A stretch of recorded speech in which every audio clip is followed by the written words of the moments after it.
काही लोकांनी भाडोत्री लावली, नुसतं ट्रोल करा आणि तुम्ही धंदे नीट करा, असे बेकार चाले कशाला करा. काही लोक आहे ना हे छिटरमुटर चाळे करतात, मोठाले पद घेऊन हिंडतात. त्यांना असं मग या पोलिसाला कर रे हे करते, यार तू असे धंदे कशाला करतो, मर्दासारखं काम कर ना. तुम्ही असं बोलला की कुणाच तरी जिरवायसाठी तुम्ही खासदार झालाय आणि आता आमदार होणार जिरवायसाठी. 14 एप्रिलला जे घराच्या बाहेर पडलो ते परत आलो नाही. 33,000 लोकांना जीवनदान दिलं. तुमच्या बाबतीत आम्ही बघितलं की तुम्ही प्रस्थापितांनाच सिस्टीम मधनं बाहेर काढलं. तर ह्याच्यासाठी काय सिस्टीम लावली होती तुम्ही? पण ज्यावेळेस तुम्ही शपथ घेतली तो व्हिडिओ अख्ख्या भारतामध्ये फेमस झाला. पण ते आधीपासून प्लॅनिंग होतं तुमचं की आता हे करायचं? मला एक माझ्या डोक्यात कायम खाटतो, आता यांनी आपली परिस्थितीला डाव वाचली, इनको तो रिप्लाय देना हे पडेगा. तुमच्या मतदारसंघातले एक आमदार आहेत नगरचे संग्रामदादा, कुठंतरी मग ते फक्त मतांसाठी सेक्युलर आणि निवडून आल्यावर हिंदुत्वाचा आव्हान आणायचा प्रयत्न करतात. विरोधात आहे ना त्याचा कार्यक्रम लावा, किती दिवस लावणार. सत्ता येतो तर तुमच्या पुढे झुकणारे लोक, तुमचं बरं वाईट झालं ना लोक तुम्हाला पहिल्या दिवशी म्हणणार आहे तू मला छेडलं होतं. भविष्यामध्ये असं कधी होईल काय की निलेश लंके देखील विचारांची प्रतारणा करून पवार साहेबांना सोडून मोदींकडे जातील? पवार परिवारातले आदरणीय पवारसाहेब असो, दादा असो, किंवा आमचे आता रोहित पवार असो, हे आपले नेते आहेत. बरोबर. नेता हा मित्र होऊ शकत नाही. ते तुकाराम मुंडे सारखा माणूस आज चांगलं चालवले, भेसळ बिसळ थांबवली माणूस, आता हाही माणूस टिकन का नाही भरोसा नाही. ही जी शैली आहे तुमची वागण्याची, राहण्याची, ही सुरुवातीपासून अशी आहे की राजकारणात आल्यावर आपल्याला साधं राहणं गरजेचं आहे म्हणून तो आणला जातोय.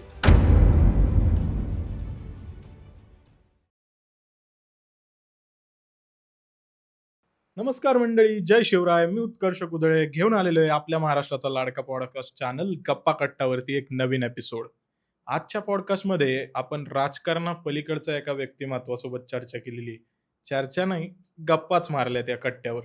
होय, अक्षरशः गप्पा मारल्यात. आज आपण अहिल्यानगरचे खासदार श्री निलेशजी लंके साहेब यांच्यासोबत चर्चा केलेली आहे, गप्पा मारलेल्या आहेत. गप्पा कशावर आहेत तर शेतकऱ्यांचे प्रश्न असतील, त्यांचं कोविडमधील काम आहे, आजचे काही प्रश्न आहेत तरुणांचे, किंवा सरकार आज कसं कानाडोळा करतंय काही लोकांकडे, हे मुद्दे देखील आहेतच. पण पवार कुटुंबातील काही सिक्रेट गोष्टी आहेत ते त्यांनी या पॉडकास्टमध्ये सांगितलेत आणि त्यांची एक वेगळी बाजू आपल्याला समजलेली आहे. पण त्याबरोबरच विरोधकांसाठी देखील एक मेसेज त्यांनी या पॉडकास्टमधून दिलाय आणि पुढच्या वर्ष जे पुढची पंचवार्षिक आहे त्यामध्ये ते विधानसभेला उभे राहणार आहेत का लोकसभेला, याचा खुलासा देखील या पॉडकास्टमध्ये झालेला आहे. चला तर मग या पॉडकास्टला सुरुवात करूया. साहेब नमस्कार, जय शिवराय. स्वागत आहे तुमचं गप्पा कट्टावरती. आज माझ्या मनातील काही प्रश्न आहेत, आपल्या जनतेच्या मनातील काही प्रश्न आहेत, त्याच्यावर आपण थोडेसे गप्पा मारू आपल्या कट्ट्यावरती आज. तर पहिलं तर म्हणजे सुरुवात मला इथून करायची आहे साहेब, की आता तुमचा आम्ही प्रवास बघितलाय की एक तळागाळातून आलेला कार्यकर्ता, नंतर एक एक एक एक पद तुम्ही भूषवलं. पण ज्यावेळेस तुम्ही आता खासदार म्हणून समाजात वावरता, तर जे पूर्वीचे लंके साहेब होते की जे कुठल्याही पदावरती नव्हते, एक सामान्य कार्यकर्ता होते, तर त्या लंके साहेबांकडे बघून तुम्हाला कसं वाटतं आता? नाही, पूर्वीच्यात आणि आत्ताच्यात काय बदल नाही. मी पूर्वी पण एक कार्यकर्ता होतो आणि आज पण कार्यकर्ता आहे. शेवट आपण कुठल्या पदावे यापेक्षा आपल्यातला कार्यकर्ता हा जिवंत राहिला पाहिजे. त्यामुळे तुम्ही पाहिलं असेल, मी 2010-11च्या दरम्यान मी सरपंच असताना पण ह्याच पद्धतीने काम करीत होतो. आज खासदार झाल्यानंतर ह्याच पद्धतीने काम करतो आणि त्यावेळेची माझी अटॅचमेंट तीच आज अटॅचमेंट आहे. मी त्यावेळेससुद्धा चौकात उतरल्यानंतर मी 4 लोकांच्या गळ्यात हात घालायचो. आज पण ते.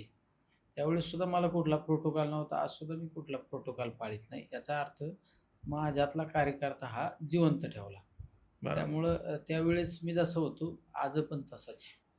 मग साहेब ज्यावेळेस आता हे सगळं आता जे वलय निर्माण झालेलं आहे की निलेश लंके महाराष्ट्रभर नाव पोचलेलं आहे, पण असं कधी झालं होतं का म्हणजे आयुष्यात आपल्याला सगळ्यात कमी कुणीतरी लेखलंय की पैशापायी असेल किंवा आपल्या एज्युकेशन पायी असेल किंवा वेगळ्या कुठल्या कारणाने असेल, असं कधी घडलं का?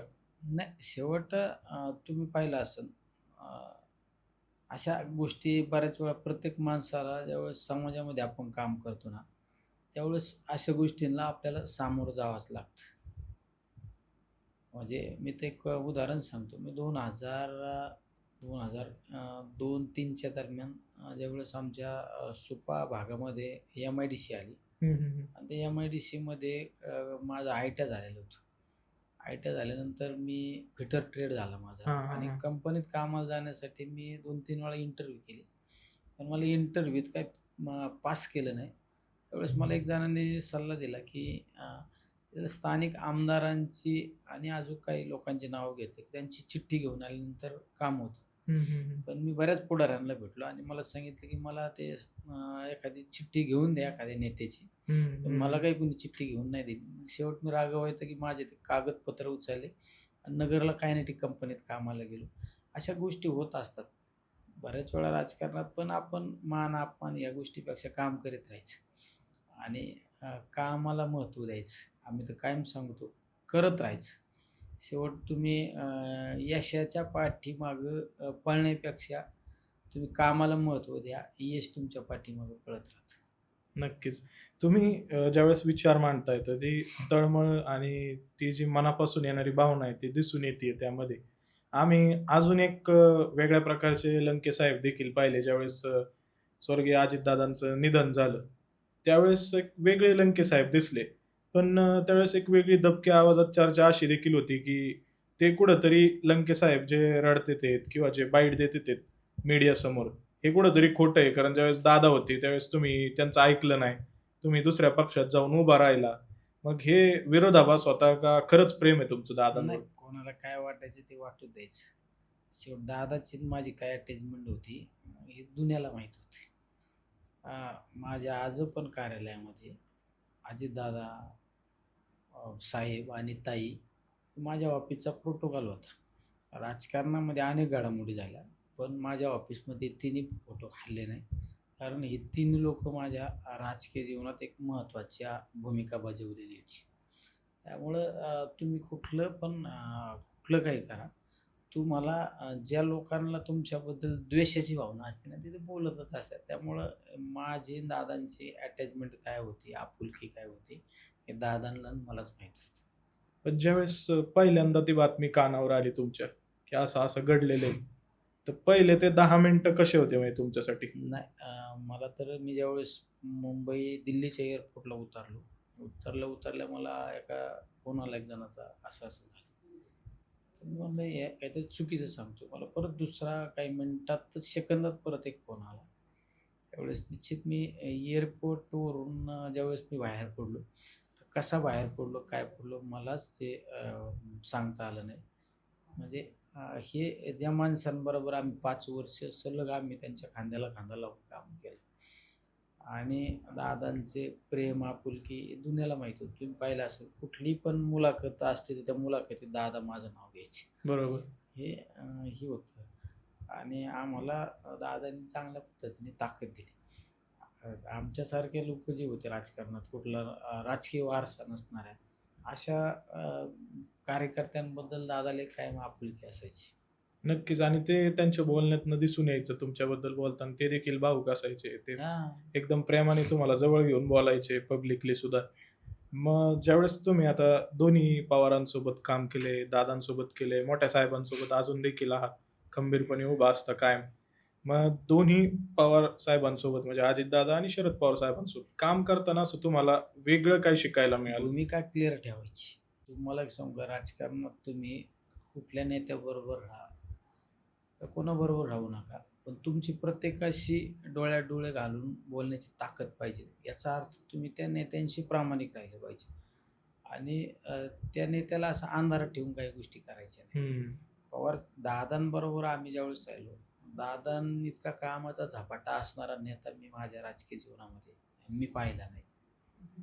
त्याचबरोबरीने साहेबांबरोबर पण मी तेवढं राहिलो. साहेबांबद्दल तर मी नेहमी सांगतो, मी देव नाही पाहिला, हं, हं, हं. पण पवारसाहेबात देव पाहिला. कारण पवार साहेब म्हणजे हे महाराष्ट्राला लाभलेलं एक परिस आहे. त्या परिसाने अनेक लोक घडवली. अनेक लोकांना त्या ठिकाणी आज राज्यातला सहकार असो, शिक्षण संस्था असो, वेगवेगळे आज डेव्हलपमेंट असो, औद्योगिकीकरण असो, त्याचं कोण जर मुख्य प्रवर्तक असेल ते म्हणजे आदरणीय पवारसाहेब आहेत.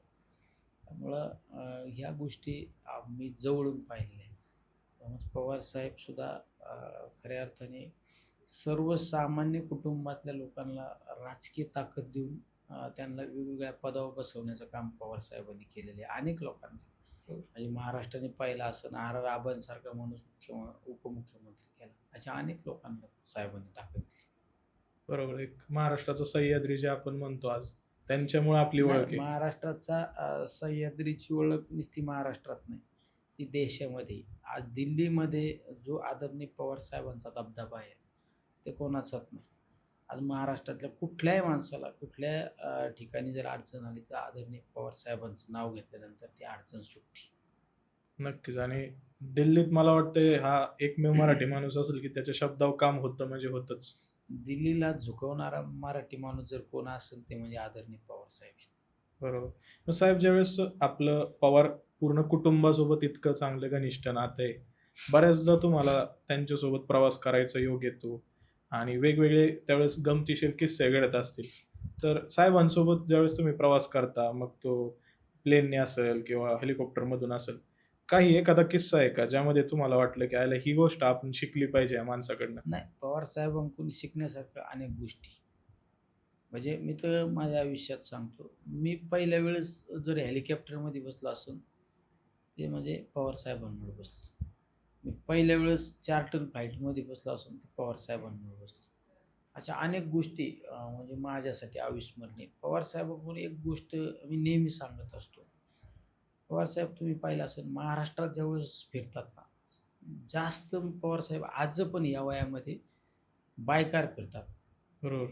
म्हणजे फोर व्हीलर गाडीमध्ये फिरतात. मी साहेबांना सांगितलं, एक दिवस बोललो मी साहेबांना, गाडीत होतो आम्ही. ज्यावेळेस साहेबांबरोबर गाडीत असतो, त्यावेळेस आम्हाला अनेक गोष्टी शिकायला मिळतात. म्हणजे बऱ्याच वेळा तुम्ही काही नेते मंडळी एखाद्या कार्यक्रमातून गाडीत बसल्यानंतर ते गाडीत झोपून घेतात. हम्म. पण पवारसाहेबांची वेगळी. पवारसाहेब नेहमी वेगवेगळ्या विषयावर चर्चा करत असतात. तर मी साहेबांना सहज विचारला प्रश्न. मी ज्यावेळेस साहेबांबरोबर आम्ही एकांतात असतो, एकदम फ्री डायलॉग मी साहेबांशी करीत असतो. एकदम म्हणजे आपण आपल्या कुटुंबातल्या एखाद्या वडीलधाऱ्या माणसांशी ज्यावेळेस चर्चा करतो, त्यांच्याकडून हक्काने एखादी गोष्ट विचारतो, सांगतो, असं आमचा एकदम डायलॉग असतो. तर मी साहेबांना एक दिवस विचारलं, "साहेब, तुम्ही इतके फिरता, एवढं गाडीने फिरता, तुम्ही हेलिकॉप्टर वापरीत जा. तुम्ही हम्म. का वापरत नाही?" साहेबांनी मला सांगितलं, की "ठीक आहे, तू म्हणतो, पण आता आता तू दिवसभर प्रवासामध्ये आता तू असताना फक्त लक्ष ठेव. मी काय करतो, माझ्या ॲक्टिव्हिटीजवर लक्ष ठेव." आम्ही पुढं गेल्यानंतर का पवारसाहेबांची एक सवय प्रोटोकॉलमधून असू किंवा नसू, रस्त्याने 4 कार्यकर्त्यांनी जरी हात केला तर पवारसाहेब थांबतात आज पण.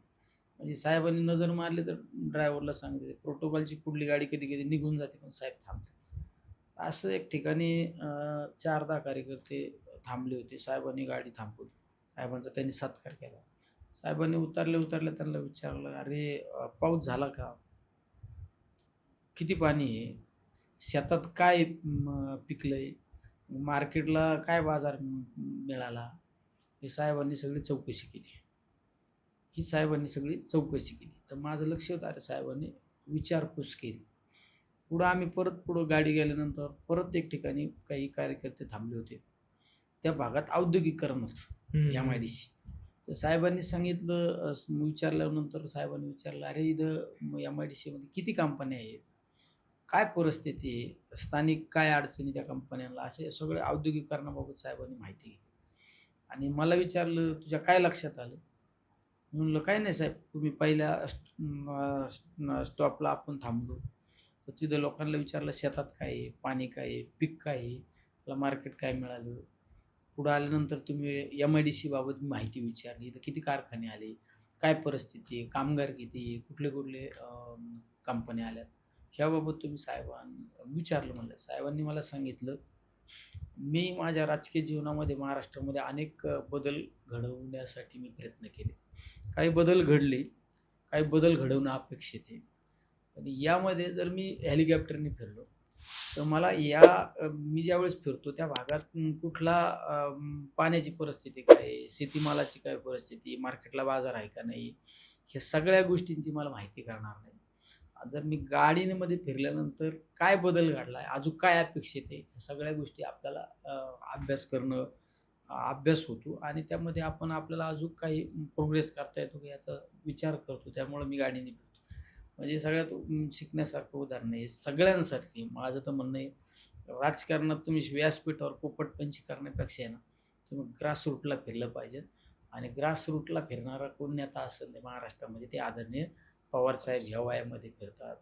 पवारसाहेबांकडे तुम्ही भेटीला गेल्यानंतर सुद्धा पवारसाहेब हेच तुम्हाला प्रश्न विचारणार, कुठून आला? काय परिस्थिती? काय माल आहे? म्हणजे कुठल्या पण क्षेत्रातली माहिती पवारसाहेब त्या ठिकाणी विचारतात आणि त्यावर चर्चा करत असतात. म्हणजे हे सगळ्यात महत्त्वाचं उदाहरण आहे. बरोबर. म्हणजे तळागाळातल्या नाहीतर मग आज माणसापर्यंत पोहोचले. 86-87 वर्षाचे पवारसाहेब आज सुद्धा सगळ्यात जास्त कारने प्रवास करणारा कोण नेता असेल या देशामध्ये ते म्हणजे आदरणीय पवारसाहेब. नाहीतर राजकारणामध्ये थोडी पदाची उंची मिळाल्यानंतर माणूस हेलिकॉप्टर वापरतो. या सगळ्या गोष्टी कधी-कधी छोटं विमान वापरतो. या सगळ्या गोष्टी पण आदरणीय पवारसाहेब आजचं पण महाराष्ट्रामध्ये सगळ्यात जास्त बायकार फिरतात. आणि बऱ्याचदा आम्ही पाहिले की तुमच्यासोबत जास्त वेळा प्रवास होतो. म्हणजे कुठे जरी ते गेले पवारसाहेबांबरोबर फिरण्याचा योग म्हणजे आमच्यासाठी हा भाग्याचा दिवस असतो. म्हणजे ते ज्यावेळेस मध्यंतरी तुमच्या घरी आले होते, तर त्यावेळेस नक्की काय संवाद झाला होता घरामध्ये त्यांच्यासोबत? पवारसाहेबांना एक आवड असते. आमच्यासारखे कार्यकर्ते ज्यावेळेस राजकारणात जातात ना, त्या कुटुंबाला भेटलं पाहिजे. कुटुंबाच्या बाकी लोकांशी पण संवाद साधला पाहिजे. पवारसाहेबांना नेहमी वाटत असतं. आपल्या कार्यकर्त्यांबद्दल आपुलकी तुम्ही पाहिलं असेल, म्हणजे पवारसाहेबांच्या राजकीय जीवनामध्ये ज्या लोक त्यांच्या सहवासामध्ये आले, त्यांच्या घरात एखादी कौटुंबिक जर घटना घडली, तर पवारसाहेब त्या कुटुंबाला भेट द्यायला येतात. म्हणजे त्यांच्या रूटीननुसार पवारसाहेब त्या कुटुंबाला त्या भागात गेल्यानंतर भेटणार म्हणजे भेटणार. म्हणजे कार्यकर्त्यांची जाण असणारा नेता म्हणजे कोण असेल ते म्हणजे आदरणीय पवारसाहेब असतात. म्हणजे मी असो किंवा कुठल्या पण आणि त्यांना जास्तीत जास्त सर्वसामान्य कुटुंबातून राजकारणामध्ये आलेल्या कार्यकर्त्यांबद्दल एक वेगळं प्रेम असतं आणि वेगळी आपुलकी असते. तुम्ही पाहिलं असेल आमच्यासारख्या सर्वसामान्य कुटुंबातल्या राजकारणात आलेल्या लोकांना काही लोकांना आमच्यासारख्याची ओळख सांगायचं म्हटल्यानंतर त्यांना थोडं हे वाटतं. पण साहेबांना आवर्जून एखाद्याला ओळख करून द्यायचं म्हणलं, हे सर्वसामान्य कुटुंबातून आला, याला कुठली राजकीय पार्श्वभूमी नाही. अशा पद्धतीने ओळख साहेब करून देतात. म्हणजे त्यांना एक वेगळी आपुलकी वाटते. बरोबर. मग साहेब आता ज्यावेळेस आम्ही पाहतो, तुमचं सोशल मीडियावरील भाषणं खूप चर्चेत असतात. मध्यंतरीच एक वक्तव्य तुमचं खूप ट्रेंडिंगला होतं, की तुम्ही असं बोलला, की कुणाच तरी जिरवायसाठी तुम्ही खासदार झालाय आणि आता आमदार होणार जिरवायसाठी. म्हणजे पुन्हा तुम्ही आता खासदारकी लढणार नाही असं सांगताय का? नक्की काय होतं? म्हणजे त्याच्यात पलटी मारताय राजकारणात आहे ना, राजकारणात तुम्ही आहे ना, बऱ्याच वेळा आहे ना, आपल्या राजकीय भाषेत म्हणतो आपण, तुम्हाला गुगली टाकता आली पाहिजे आणि पुढल्याचा अंदाज घेता आला पाहिजे. कधी पण आपण नाही का एखादा पाण्याचा डव असतो साचलेला छोटा, त्याच्यात आपण दगड टाकून बघायचं, त्याच्यातून काय उडतं बघायचं. तसा एक राजकीय खेळ असते, डावपेच असतो. आपण कुठल्या एखाद्या सभेमध्ये एखादा भाष्य केल्यानंतर त्यावर विरोधकांची काय प्रतिक्रिया ती हे पाहायचं असतं. शेवट राजकारण हे एक ठरवून केलेली गोष्ट नसते. मी उद्या म्हणलो नाही नाही, मी उद्या लोकसभात लढवणार, मी उद्या विधानसभात लढवणार. राजकारणात काय घडामोडी घडतील हे शेवटच्या मिनिटापर्यंत आपण सांगू शकत नाही. त्यामुळे असं काही नाही, तुम्ही काम करीत राहा. तुम्हाला राजकीय संधी मिळाल्यानंतर तुम्ही सत्तेत असू नसू, तुम्ही लोकांसाठी राबत राहा. हे सगळ्यात महत्त्वाचं असतं. त्यामुळं सत्ता मिळती, नाही मिळती हा भाग गौण आहे.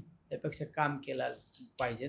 तर तुम्हाला राजकीय विरोधकांचा अंदाजसुद्धा कधी-कधी घेता आला पाहिजे. विरोधक हे किती तुम्हाला फॉलो करतात. बरोबर. मग साहेब आता जसं तुमचं आम्ही पाहतोय, की आता तुम्ही विरोधी पक्षात आहात, केंद्रात देखील, राज्यात देखील. पण ज्यावेळेस आम्ही पाहतो, की तुमच्या मतदारसंघात कामं भरपूर होते ते. मग हे शक्य कसं होतंय की विरोधी पक्षात असलेला नेता, एखादा खासदार नाही मी सगळी डेव्हलपमेंट आणतोय? विधानसभेत असताना मी बऱ्यापैकी 2,000 कोटी रुपयाचे काम केलं. आज पण त्याची बऱ्यापैकी कामं चालू आहेत. कामांची उद्घाटनं चालू आहेत. लोकसभा मतदारसंघामध्ये ज्या पद्धतीने अपेक्षित निधी आणणं अपेक्षित होतं, तो निधी आम्हाला मिळाला नाही. कारण आम्ही राज्यात पण सत्तेत नाही, केंद्रात पण सत्तेत नाही. पण ठीक आहे, आम्ही निधी जरी आणू शकलो नाही, तर आम्ही मोठमोठ्या योजना आणण्यासाठी माझ्यासारखा एक कार्यकर्ता यशस्वी झाला. मेडिकल कॉलेजसारखं जे राज्यामध्ये मेडिकल कॉलेज माझ्या जिल्ह्यामध्ये नव्हतं. अहिल्यानगर जिल्ह्यामध्ये सगळ्या जिल्ह्यांनी मेडिकल कॉलेज होते शासकीय. तर ते माझ्या जिल्ह्यात नव्हतं. मी ते मेडिकल कॉलेज मंजूर करण्यासाठी यशस्वी झालो. माझा संभाजीनगर ते देवगड ते शनिशिंगणापूर नगर आणि आमचं सुपा, अ, रांजणगाव, शिक्रापूर, सणसवाडी मार्गे आमचं पुणा असं रेल्वे लाईनसुद्धा आपण त्या ठिकाणी मंजूर करण्यात आपण यशस्वी झालो. त्यामागे 2 प्रकारच्या त्या ठिकाणी फायदा झाला. एक म्हणजे औद्योगिकीकरण आणि दुसरं म्हणजे तीर्थक्षेत्र. जर तुम्ही हं. संभाजीनगरवरून निघाले, तर देवगडला येऊ शकता. देवगडवरून आमच्या शनिशिंगणापूरला येऊ शकता. पण त्याचबरोबरीने औद्योगिकीकरण तुमचं वाळुंज एम-आय-डी-सी, नंतर आमची Nagar MIDC, Supa MIDC, Ganpati Ranjangaon MIDC, शिक्रापूरचा चाकणवाडी सगळं इंडस्ट्रियल झोन आहे. असं दोन्ही दुहेरी त्या मंत्री महोदयांना समजून सांगितल्यानंतर ती एक त्या लाईनला आपल्याला मंजुरी मिळाली. काही ओव्हरब्रिजचे कामं असो, काही नगर कल्याण रस्ता असो, नगर मनमाड रस्ता हा एक विनोदाचा भाग झाला आणि मृत्यूचा सापळा झालेला होता. तो सुद्धा मी आमदार खासदार झाल्यानंतर त्याला पहिलं कॉन्ट्रॅक्ट ब्लॅकलिस्ट करणे, नवीन टेंडर ओपन करणे, परत त्या नवीन टेंडरला काही टेक्निकल अडचणी असल्यानंतर परत तिसरं टेंडर करणे, या सगळ्या गोष्टी करून कसरत करून परत ते काम आज सुरू झालेलं आहे.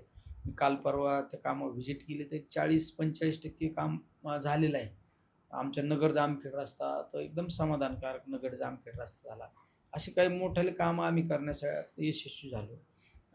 काही माझ्याकडं कामगार हॉस्पिटल मंजूर केलं. कामगार हॉस्पिटल असो, आयुष्यमान भारतमध्ये काही त्या ठिकाणी मंजुऱ्या आणल्या. असे मोठमोठाले कामं केले. आम्हाला जे ग्रास रूटला जाऊन एखाद्या बऱ्याच लोकांची काय मागणी असते, की आमचं वाडी वस्तीवरला रस्ता करा, की आम्हाला एखादा सभामंडप द्या. त्या पद्धतीचे कामं आम्हाला सरकार नसल्यामुळं करता नाही आले. पण मोठमोठ्या योजना आता माझ्याकडे सुरत-चेन्नई रस्ता पण मोठ्या प्रमाणात माझ्या मतदारसंघातून जातोय. त्याला पण आपण एक मंजुरी त्या ठिकाणी घेतली. अशी काही कामं आहेत, काही आमची काही कामं पाईपलाईनमध्ये तीर्थक्षेत्र विकासाचे असो, पर्यटनचे असो, काही ग्रामपंचायत कार्यालय असो, शेवट प्रयत्न करीत राहायचे. तर त्याबरोबरीने शेवट हे सगळे काही कामं करत असताना व्यक्तिगत आम्ही अटॅचमेंट टिकवून ठेवली. आज बऱ्याच वेळा मतदारसंघामध्ये प्रत्येक खासदाराच्या बाबत एक नाराजी असते, की आमचा खासदारच भेटत नाही. खासदार दिसला तर खासदाराला खासदार सापडून द्या, एवढं बक्षीस द्या. या सगळ्या गोष्टी खासदारांच्या बाबत असतं. खासदारांचा दोष नसतो. कारण वास्तविक पाहता त्या खासदाराला 1200-1300 गावांचं नेतृत्व करायचं असतं. तो प्रत्येक गावात जाऊ शकत नाही. प्रत्येक गावाच्या परिसरात जाऊ शकत नाही. पण मी बऱ्यापैकी माझ्या मतदारसंघामध्ये रात्रंदिवस फिरून त्या गोष्टीला बऱ्यापैकी मी कंट्रोल केलं. लोकांच्या सुखादुःखात जाणं, लोकांच्या कार्यक्रमात जाणं, हे बऱ्यापैकी आम्ही व्यक्तिगत डायलॉग संपर्क त्या ठिकाणी ठेवतो. आणि निधीच्या बाबतीत ठीक आहे, आशावादी राहायचं. आज आपलं सरकार नाही याचा अर्थ मग थांबायचं का आपण? आपण प्रयत्न केला पाहिजे आणि सगळ्यात महत्त्वाचं असतं आणि नेहमी प्रयत्न करण्याचं काम मी करत असतो. शेवट यश खेचून आणण्याची धमक तुमच्याकडे पाहिजे. रडणारे घोडे आज तुम्ही पाहिलं असाल पानिपतमध्ये आपले मराठे हारले. तर त्यामध्ये आपल्या लोकांचं मनोधैर्य खचलं ना. शेवटी हे इतिहासाने आपल्याला शिकवलेलं आहे. त्यामुळं नेहमी पॉझिटिव्ह एनर्जी ठेवायची. नक्कीच. म्हणजे तुमच्याशी बोलताना मला जाणवतं, की तुमचा एक जीवनाकडे बघायचा पॉझिटिव्ह अप्रोच आहे, की कितीही नैराश्य आलं तरी उद्या मला परत उभं राहून करायचंच आहे. लढत राहायचं. लढत राहायचं. तुम्ही लढलं पाहिजे. आज काय झालं, काल काय झालं विसरायचं. नव्या उमदीने, नव्या ताकदीने रोज लढायचं. आज उगवलेला सूर्य हा आशावादी पाहायचा आणि दिवसभर फाईट आउट करायची. साहेब, आता अजून एक जो मुद्दा आहे ना, तो प्रत्येकाच्या जिव्हाळ्याचा आहे, की निलेश लंके हे नाव ज्यावेळेस महाराष्ट्रात पोचलं, तो काळ होता आपला कोविडमधला. कोविडमध्ये बऱ्याच लोकांनी तुम्हाला आरोग्यदूत किंवा वेगवेगळ्या नावांनी जोपासलं आणि तुम्ही आदरणीय शरद पवार साहेबांच्या नावाने कोविड सेंटर चालू केलं होतं. तिथं मला वाटतंय हजारो लोकांचे उपचार झाले असतील त्या कोविड सेंटरमध्ये आणि तुम्ही स्वतः खासदार म्हणजे त्यावेळेस आमदार होता, तर आमदार असताना स्वतः देखील तिथेच झोपत होता, त्याच लोकांची सेवा करत होता. म्हणजे हे एवढं डेअरिंग किंवा एवढा सेवाभाव आला कुठून? म्हणजे प्रत्येकाच्या तालुक्याला आमदार आहे, पण एकच आमदार अख्ख्या महाराष्ट्रात असा होता. तुम्हाला एक सांगू का, लोकप्रतिनिधी याचा अर्थ काय असतो, तो त्या मतदारसंघाचा कुटुंब प्रमुख असतो. आज आपल्या घरात आपले कुटुंब प्रमुख, आपले वडील असो, आई असो, कुटुंब प्रमुख असते, त्यांची जबाबदारी असते म्हणजे त्यांचं कर्तव्य असतं की आपल्या कुटुंबामध्ये कुठली अडचण निर्माण झाली तर आपला कुटुंब प्रमुख धावून जातो. बरोबर. एखादं संकट उभं राहिलं तर आपला कुटुंब प्रमुख धावून जातो. तसं लोकप्रतिनिधी याचा अर्थ तो त्या मतदारसंघाचा एक कुटुंब प्रमुख असतो. आणि तुम्ही संकटात किती धावून जाता हे सगळ्यात महत्त्वाचं असतं. आणि तुम्ही लोकांना अडचणीत, संकटात जर मदत करू शकत नाही तर तुम्हाला लोकप्रतिनिधी म्हणून राहण्याचा अधिकारच नाही. राजकारणात फक्त सत्तेपुरतं भूछत्रासारखं उगायचं, लोकांच्या सुखादुःखात जायचं, निवडणुका झाल्या की परत लोकांना विसरून जायचं. हे राजकारण, हे समाजकार्य हे आमच्यासारख्याला मान्य नाही. तुम्ही संकटात समय धावून गेलं पाहिजे. आज तुम्ही पाहिलं असं प्लेगसारखी साथ आली. त्या प्लेगमध्ये ज्या लोकांनी काम केलं त्यांचं आज पण नाव घेतलं जातं. बरोबर. आज कोविडसारखी महामारी देशाला नाही जगाला भेडसावणारी महामारी होती. म्हणजे जगच राहतं का नाही अशी परिस्थिती होती. त्या परिस्थितीमध्ये आपण जर लोकप्रतिनिधी म्हणून वावरत असेल तर लोकांसाठी तुम्ही धावून गेलं पाहिजे. तुमचा जीव गेला तरी चालेल पण तुम्ही लोकांच्या शेवटच्या श्वासापर्यंत लढलं पाहिजे. ही भूमिका होती. त्या भूमिकेतून मग काम केलं. मी जर एखाद्या मतदारसंघाचा आमदार म्हणून जर काम केलं असतं तर माझ्याकडून एवढं प्रामाणिकपणे काम नसतं झालं.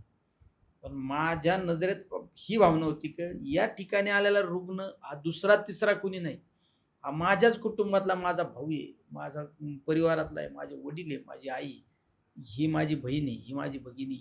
हे मी प्रत्येकात पाहिलं, माझं पाहिलं, माझं कोणीतरी हे पाहिल्यानंतर मी एवढं प्रामाणिकपणे काम करू शकतो. नाही तर मी जर म्हणलं ठीक आहे, हा कुडाला आहे पेशंट, हा कुडाला आहे, मी बाकीच्यांसारखं कोविड सेंटरचा आलो असतो, नारळ फोडला असता, तिकडं ऑनलाईन मिटिंग घेतल्या असत्या. ऑनलाईनने यांनी लोक जगत नसतात साहेब. तुम्हाला ग्रासरूटवर लोकांतच गेलं पाहिजे, लोकांचे अश्रू पुसता आले पाहिजे. हे कोविडमध्ये आम्ही काम केलं. आम्ही जीवाची पर्वा नाही केली. आमच्यासमोर एकच ध्येय होतं, माझा माणूस ना माणूस जगला पाहिजे, माणूस ना माणूस वाचला पाहिजे. आपल्या जीवनाचं बरं वाईट झालं तरी चालेल पण शेवटच्या श्वासापर्यंत आपण आपल्या लोकांसाठी लढायचं, ही भावना होती. म्हणून मी कोविडमध्ये काम करू शकतो. पण तुमचं देखील कुटुंब आहे, बायको आहे, तुमची मुलं बाळ आहेत, आई आहे घरी. मग कधी असं वाटलं नाही का की बाबा त्यांच्यासाठी तरी आपण नको माणसात जायला, आपल्यानंतर त्यांचं काय होईल? अरे या महाराष्ट्राला एक राष्ट्रप्रेमाची भूमिका आहे महाराष्ट्राने मांडलेली देशासमोर. आज जे राष्ट्रपुरुष होऊन गेले, जे साधू संत होऊन गेले, यांनी परिवाराची काळजी नाही केली. मी परिवाराची काळजी केली नाही असं नाही, मी परिवाराची काळजी केली. त्या राष्ट्रपुरुषांनी पण परिवाराची काळजी केली, त्या साधू संतांनी परिवाराची काळजी केली. पण आज तुम्हाला जर विचारलं तुमच्या कुटुंबात किती लोक आहेत, तुमच्या परिवारात कोण कोण आहे मला सांग. 4 जण, आई वडील बहीण मी. तुमच्या परिवारात निलेश लंकेच्या परिवारात हे विश्वची माझी माहेर घरी, हा सगळा माझा परिवार, इथं बसलेला प्रत्येक माणूस माझ्या परिवारातला आहे. ही भावना माझ्यात होती म्हणून मी काम करू शकलो. शेवट तुम्ही समाजासाठी किती करता, मी माझ्या आई वडील माझ्या कुटुंबासाठी करणे ही लिमिटेड व्याख्या झाली ना. हे यांच्यासाठी करणं हे माझं कर्तव्य आहे, हे मी केलं याचं कर्तव्य आहे. तुम्ही समाजासाठी किती करता हे सगळ्यात महत्त्वाचं असतं. आता बरेच लोक नाही का सांगत असतात, मी माझ्या पोराला मेडिकल कॉलेजला पाठवलं, मी इतकं डोनेशन भरलं तितकं. अरे तू काय सांगतो मोठ्या पाण्याने, हे तुझं कर्तव्य पार पाडलं ना. तू एखाद्या गरीबाच्या झोपडीतल्या मुलाला शिक्षणाला मदत करून त्या अभिमानाने सांग हे खरं तुझ्यासाठी काम आहे. तसं आम्ही आमचं काम केलं. आम्हाला माहीत होतं उद्या काय व्हायचं ते होऊ द्या. म्हणजे मला आज पण तो दिवस आठवतो. मी एक धार्मिक प्रवृत्तीचा माणूस आहे. मी सकाळी उठल्यानंतर देवदर्शन केल्याशिवाय मी बाहेर पडत नाही. अच्छा. मी सकाळी उठलो 14 एप्रिल 14 एप्रिल डॉक्टर बाबासाहेब आंबेडकरांच्या जयंतीच्या दिवशी मी सकाळी उठलो, देवीचं दर्शन घेतलं आणि मी आमच्या वैष्णोदेवीचं दर्शन घेतलं आणि सांगितलं की हा माझा देह मी तुला अर्पण करतो. मी माझ्या लोकांना सुरक्षित ठेवण्यासाठी चाललोय. 14 एप्रिलला जे घराच्या बाहेर पडलो ते परत आलो नाही. हजारो लोकांचा जीव वाचला. हे सगळ्यात महत्त्वाचं अभिमानाची गोष्ट. 33,000 लोकांना जीवनदान दिलं. किती? कोविड सेंटरमध्ये झोपलो. कोविड सेंटरमधल्या प्रत्येक रुग्णाला गळा भेट दिली. मी नॉर्मल औषध उपचाराच्या पद्धतीने लोक नीट केली. मग तुम्ही ज्यावेळेस आम्ही पण व्हिडिओ पाहायचो तुमचे सोशल मीडियावर यायचे, तुम्ही प्रत्येकाला गाळा भेट देत होता. पण बरेचसे नेते मी पाहिले की त्यावेळेस रील्सवर यायचे, पण ते पूर्ण कोविडचं ते सगळं किट बीट घालून जायचे. त्यांचा चेहरा पण दिसायचा नाही. तुम्ही का नाही म्हणजे घातलं? आणि त्या तुमच्या पीपी किटनी, अरे तुम्ही जर लोक कशाने गेले माहिती आहे कोविडमध्ये? मी कोविडमध्ये सगळ्यात जास्त जर कोणी काम केलं असेल ना कोविडमध्ये, आम्ही काम केलं आमच्या सहकार्यात. ज्यावेळेस लॉकडाऊन झाला, लॉकडाऊनपासून आम्ही बाहेर पडलो होतो. आम्ही या सगळ्या कोविडच्या कालखंडामध्ये एक गोष्ट आम्ही पाहिली, आम्ही त्याचा स्टडी केला. लोक कोविडमध्ये कशामुळं जास्त लोकांना मृत्युमुखी पडावं लागले? भीतीपोटी. आम्ही आमच्या कोविड सेंटरमध्ये काय केलं? भीती घालवली. मी जर पेशंट समोर पीपी किट घालून गेलो असतो, तू लोक पीपी किट घातलं, मास्क लावलं. पण आम्ही पीपी किट नाही, मास्क नाही, नॉर्मल पद्धतीने लोकांच्या गळ्यात हात घातलेला. त्यांना वाटलं ना, अरे काय नाही, आम्ही भीती घालवली. मी एकदा हॉस्पिटलमध्ये गेलतो. हॉस्पिटलमध्ये गेल्यानंतर मला सवय, कुठल्या हॉस्पिटलमध्ये एका पेशंटला गेल्यानंतर मी सगळ्या पेशंटला भेटत असतो. कोविडच्या हॉस्पिटलमध्ये गेले, आयसीयू थिएटरला, आयसीयू सेंटर असतो ना हॉस्पिटल. मी आयसीयूमध्ये गेलो, तर एका पेशंटला भेटायचं होतं, भेटलो. तर तो पेशंट, दुसऱ्या पेशंटने काय केलं, तो मला म्हणला मला मोबाईल काढ ना, मला म्हणला माझ्याबरोबर फोटो काढा. पण त्याला व्हेंटिलेटर लावलेलं होतं, त्याचा हात तर कापत होतं. मी त्याचा मोबाईल घेतला, मी फोटो काढला. तो सगळे राऊंडमधले पेशंट असं सगळ्यांनी कोणाला आमच्याबरोबर फोटो काढा. तर मी ते फोटो काढत होतो सगळ्यांबरोबर. मला मास्क नाही, पेशंट तर ते ओटो बिटो लावलेला म्हणलं ना, तिथं कोणीतरी मी फोटो काढताना एक फोटो काढला. आणि जे असतात ना लोक, काही काम करायचं नशीब नाही, मग मीडियासमोर येऊन ट्रोल करणे, हे ते. अरे जो कामच करीत नाही ना तो बोलतो. मला माझ्यावर कुणीतरी ट्रोल केला की बघा, लोकप्रतिनिधीच आयसीयू सेंटरमध्ये जाऊन बिगर मास्कचे फोटो काढतात, यांच्यामुळं कोविडचं प्रसारण होतं. मी त्यांना उत्तर दिलं, म्हणलं बाळांनो, माझ्या एका त्यांच्याबरोबर फोटो क्लिक केल्यामुळे जर त्याला आनंद मिळणार असेल, तर त्या दुःखातून जर बाहेर पडणार असेल, तर मी माझा जीवाची पर्वा न करता त्यांच्यासाठी जीव हाजीर करायला तयार आहे ना. तसं तुम्ही जे ट्रोल करणार आहे, तुम्ही कोविडमध्ये एखाद्या गरीबाच्या पोराच्या हातात बिस्किट पुडा दिला. शेवट ह्या गोष्टीची मी फिकर नाही केलं. मी कोविड सेंटरमध्ये सुद्धा अनेक लोक म्हणाले तुम्ही मास्क नाही वापरत. मी किती लोकांना प्रूव्ह करून दिले. भीती घालवली लोकांची म्हणून लोक वाचले. साहेब, पण ज्यावेळेस आता आपण पाहतो की आजकाल प्रत्येक जण म्हणतं राजकारणात यायचं म्हणजे ना प्रस्थापितांचंच काम आहे. कारण प्रस्थापित आपल्याकडे एवढे आहेत, त्यांचे सहकार्य, बाकीच्या गोष्टी आहेत की ते दुसऱ्या कोणाला वर येऊन देत नाहीत. ती एक सिस्टीम झालेली आहे. पण तुमच्या बाबतीत आम्ही बघितलं की तुम्ही प्रस्थापितांनाच सिस्टीममधनं बाहेर काढलं. मग ह्याच्यासाठी काय सिस्टीम लावली होती तुम्ही? सिस्टीम काय नाही लावत. तुम्ही तुमचं काम करा. तुम्ही काम करत राहा. कुठल्या फळाची अपेक्षा न ठेवता तुम्ही काम करा. तुमचं कर्म चांगलं ठेवा. तुमच्या अंतर्मनाला वाटलं पाहिजे मी जे काम करतो ना मी चांगलं करतो. तुमच्या अंतर्मनाने धोका नाही खाल्ला पाहिजे का मी हे लोकांना फसवतो. तुम्ही काम करा. एक ना एक दिवस तुम्हाला यश मिळत असतं. राजकारणामध्ये प्रस्थापित विस्थापित असं काय नाही. लढत राहायचं. अजून एक मुद्दा होता की ज्यावेळेस आपला शपथविधी झाला त्याच्या आधी तुमच्या इंग्लिशची भरपूर टिंगल उडवली गेली की आमचा खासदार शिकलेला पाहिजे, असं पाहिजे, इंग्लिश बोलायला पाहिजे. त्यावेळेस तुम्ही काही प्रतिक्रिया दिली नव्हती. पण ज्यावेळेस तुम्ही शपथ घेतली तो व्हिडिओ अख्ख्या भारतामध्ये फेमस झाला. पण ते आधीपासून प्लॅनिंग होतं तुमचं की आता हे करायचं? राजकारणात कुठली गोष्ट ठरून होत नाही, प्लॅनिंग होत नाही.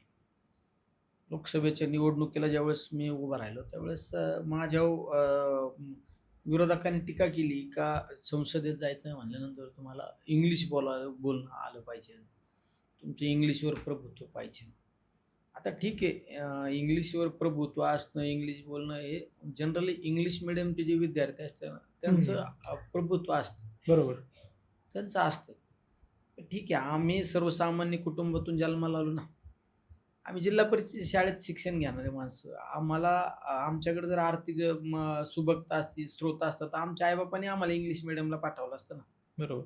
पण आम्ही मीडियम कुटुंबातला आल्यामुळे आम्ही जिल्हा परिषद शाळेत शिकलो. याचा अर्थ ती आमची परिस्थिती होती ना. मग तुम्ही याचा अर्थ तुम्ही आमच्या शिक्षणावर तर तुम्ही ट्रोल केला. तुम्ही आम्हाला विरोध हे केलाच. आमच्या विरोधात टीका केलीच. पण तुम्ही आमच्या परिस्थितीवर पण टीका केली ना. हं. तर त्यावेळेस मी एकदम सरळ भाषेत लोकांना प्रश्न विचारायचो, का तुम्हाला इंग्लिश बोलणारा खासदार पाहिजे का तुमच्या भाषेत बोलणारा खासदार पाहिजे? लोकं म्हणायचे, "नाही, आमच्या भाषेत बोलणारा खासदार पाहिजे." मी एखादं भाषण त्या एखाद्या कार्यक्रमात सभेत इंग्लिशमध्ये केलं असतं, तर त्याला काही महत्त्व नसतं राहिलं. हं. मी आपलं ह्या भाषेत लोकं म्हणायचे, "नाही, आमच्या भाषेत बोलणारा खासदार पाहिजे." मला एक माझ्या डोक्यात कायम खटका होता. यांनी आपली परिस्थितीला डाव वाचले. इनको तो रिप्लाय देना ही पडेगा. तर मी दिल्लीचं संसदेतलं ज्यावेळेस शपथ होती, त्यावेळेस इंग्लिशमध्ये शपथ त्या ठिकाणी घेतली. ठीक आहे, तो एक भाग झाला. तो भाग माझ्यासाठी महत्त्वाचा नाही. माझ्यासाठी सगळ्यात महत्त्वाचा दुसरा भाग हा होता इंग्लिश शपथ घेण्यामागे. ज्यावेळेस आम्ही संसदेमध्ये शपथ घेतो. मी महाराष्ट्रामध्ये मला उद्या मी विधानसभेच्या निवडणुकीत मला जर एखादी म्हणलाच, अशिक्षित आहे, यांना इंग्लिश वाचता येत नाही. मी इंग्लिशमध्ये कधी शपथ नसते घेतली महाराष्ट्राच्या विधान भवनात. मी हिंदीमध्ये कधी नाही, कारण महाराष्ट्राची मुख्य भाषा माझी मराठी. बरोबर. पण ज्यावेळेस आपण दिल्लीसारख्या ठिकाणी शपथ घेतो याचा अर्थ शपथ घेत असताना देश पाहत असतो आणि ती आपली एक ओळख पिरियड असते. प्रत्येक माणूस, अरे बंगलोरच्या खासदाराने शपथ घेतली, तमिळनाडूच्या खासदाराने घेतली, माणूस देश पाहत असतो, आवडीने पाहत असतो माणूस. त्यावेळेस आपण आपली शपथ घेत असताना ही ओळख पिरियड देत असतो. ओळख पिरियड देश पाहत असतो. तुम्ही पाहिलं असेल केरळमध्ये जर गेलं, केरळी भाषेनंतर दुसरी भाषा कुठली तिथं? इंग्लिश. तमिळनाडूमध्ये सुद्धा तमिळीनंतर इंग्लिशला महत्त्व दिलं जातं. यूपीमध्ये हिंदीनंतर दुसरी कुठली भाषा असते? इंग्लिश. काश्मीरमध्ये हिंदीनंतर इंग्लिश. तुमच्या महाराष्ट्रामध्ये सुद्धा ठीक आहे, मराठीनंतर हिंदी आणि तिसरी भाषा इंग्लिश. पण जनरली सगळ्या देशामध्ये जर आपण सगळ्या स्टेटचा विचार केला, तर इंग्लिश ही दुय्यम दर्जाची भाषा आहे आजच्या परिस्थितीत. बरोबर. डेव्हलपमेंटचं युग आहे. हं. बरोबर ना? मग जर आपण देशासमोर आपली ओळख पिरियड देतो ना, तर देशाने आपल्याला पहिल्या झटक्यात ओळखलं पाहिजे, हा महाराष्ट्रातला खासदार आहे.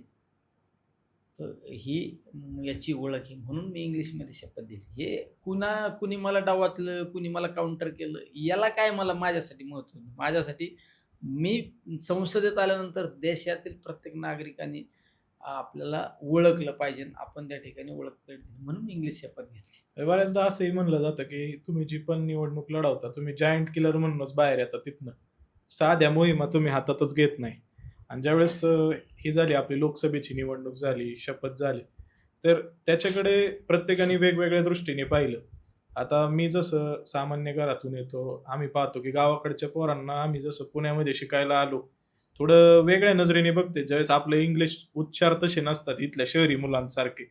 पण तुमचं ज्यावेळेस शपथविधी झाला, त्यावेळेस आमचं मन असं गर्वाने भरून आलं, की आज आपल्या गावाकडचा मुलगा आहे ना, त्याला असं खचल्यागत नाही वाटणार, की आपल्याला इंग्रजी थोडं तोडकं-मोडकं आहे म्हणून आपलं काय अडतंय.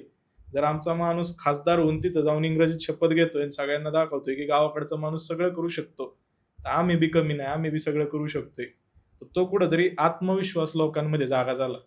काय असतं, तुम्ही पहा, जर तुम्ही आत्मविश्वास जर तुमचा कमी झाला ना, तुम्ही कुठलीच लढाई जिंकू शकत नाही.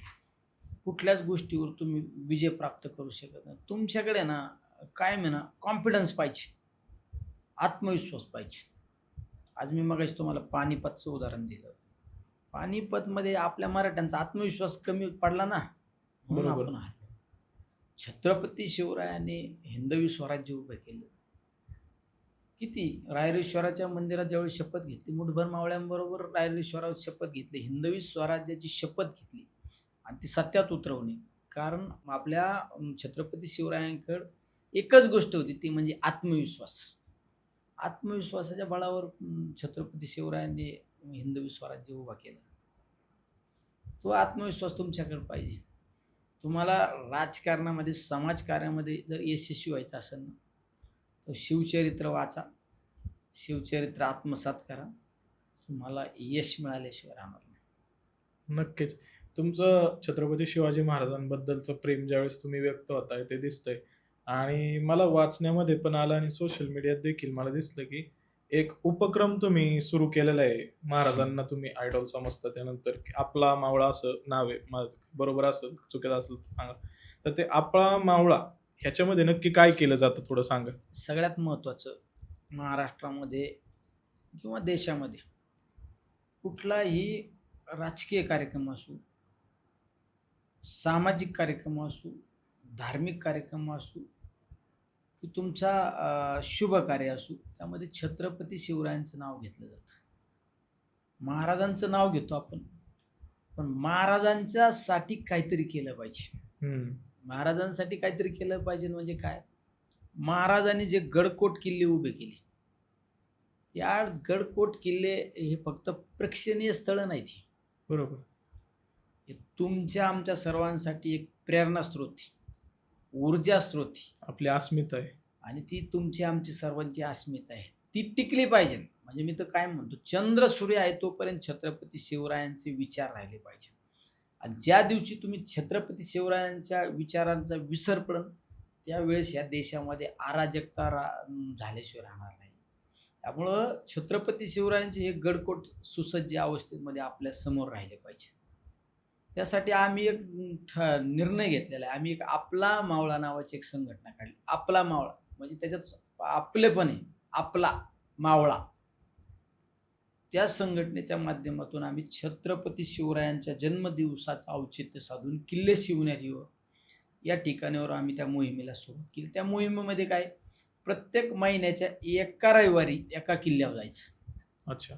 त्या किल्ल्यावर दिवसभरात स्वच्छता करायची, वृक्षारोपण करायचे, काही ठिकाणी डस्टबिन ठेवायचे, काही ठिकाणी डोंगरावर तो किल्ला असताना लोकांना दमल्यानंतर तिथं कुठंतरी एखादं बाकडे ठेवायचं, बसायचं. काही ठिकाणी मंदिर गडावर लाईटची व्यवस्था नाही, एखादं मंदिर आहे मग तिथं सौर लॅम्प लावायचा. आणि हे सगळं करत असताना तिथली डॉक्युमेंटरी बनवायची आणि सरकारकडून आपण काहीतरी काय मागणी करू शकतो ह्या किल्ल्यासाठी, हे सगळं आम्ही करतो. आम्ही ठरवलेलं आहे का एक दिवस राजांसाठी, एक दिवस छत्रपती शिवरायांसाठी. आणि गडावर आपण गेल्यानंतर मी कोण आहे काय यापेक्षा मी छत्रपती शिवरायांचा मावळा आहे या पद्धतीने गडावर जायचं, काम करायचं. आम्ही आदल्या दिवशी मुक्कामी जातो. आम्ही तर गडाच्या पायथ्याशी आम्ही एखाद्या शाळेत, एखाद्या मंदिरात, एखाद्या सभामंडपात घोंगड्या टाकून झोपतो आम्ही. कारण आम्ही कोण खासदार आहे का, कोण आमदार आहे का, कोण सरपंच आहे का, कोण सभापती नाही. आज तुम्ही मावळे म्हणून आले ना, या परिस्थितीमध्ये राहायचं.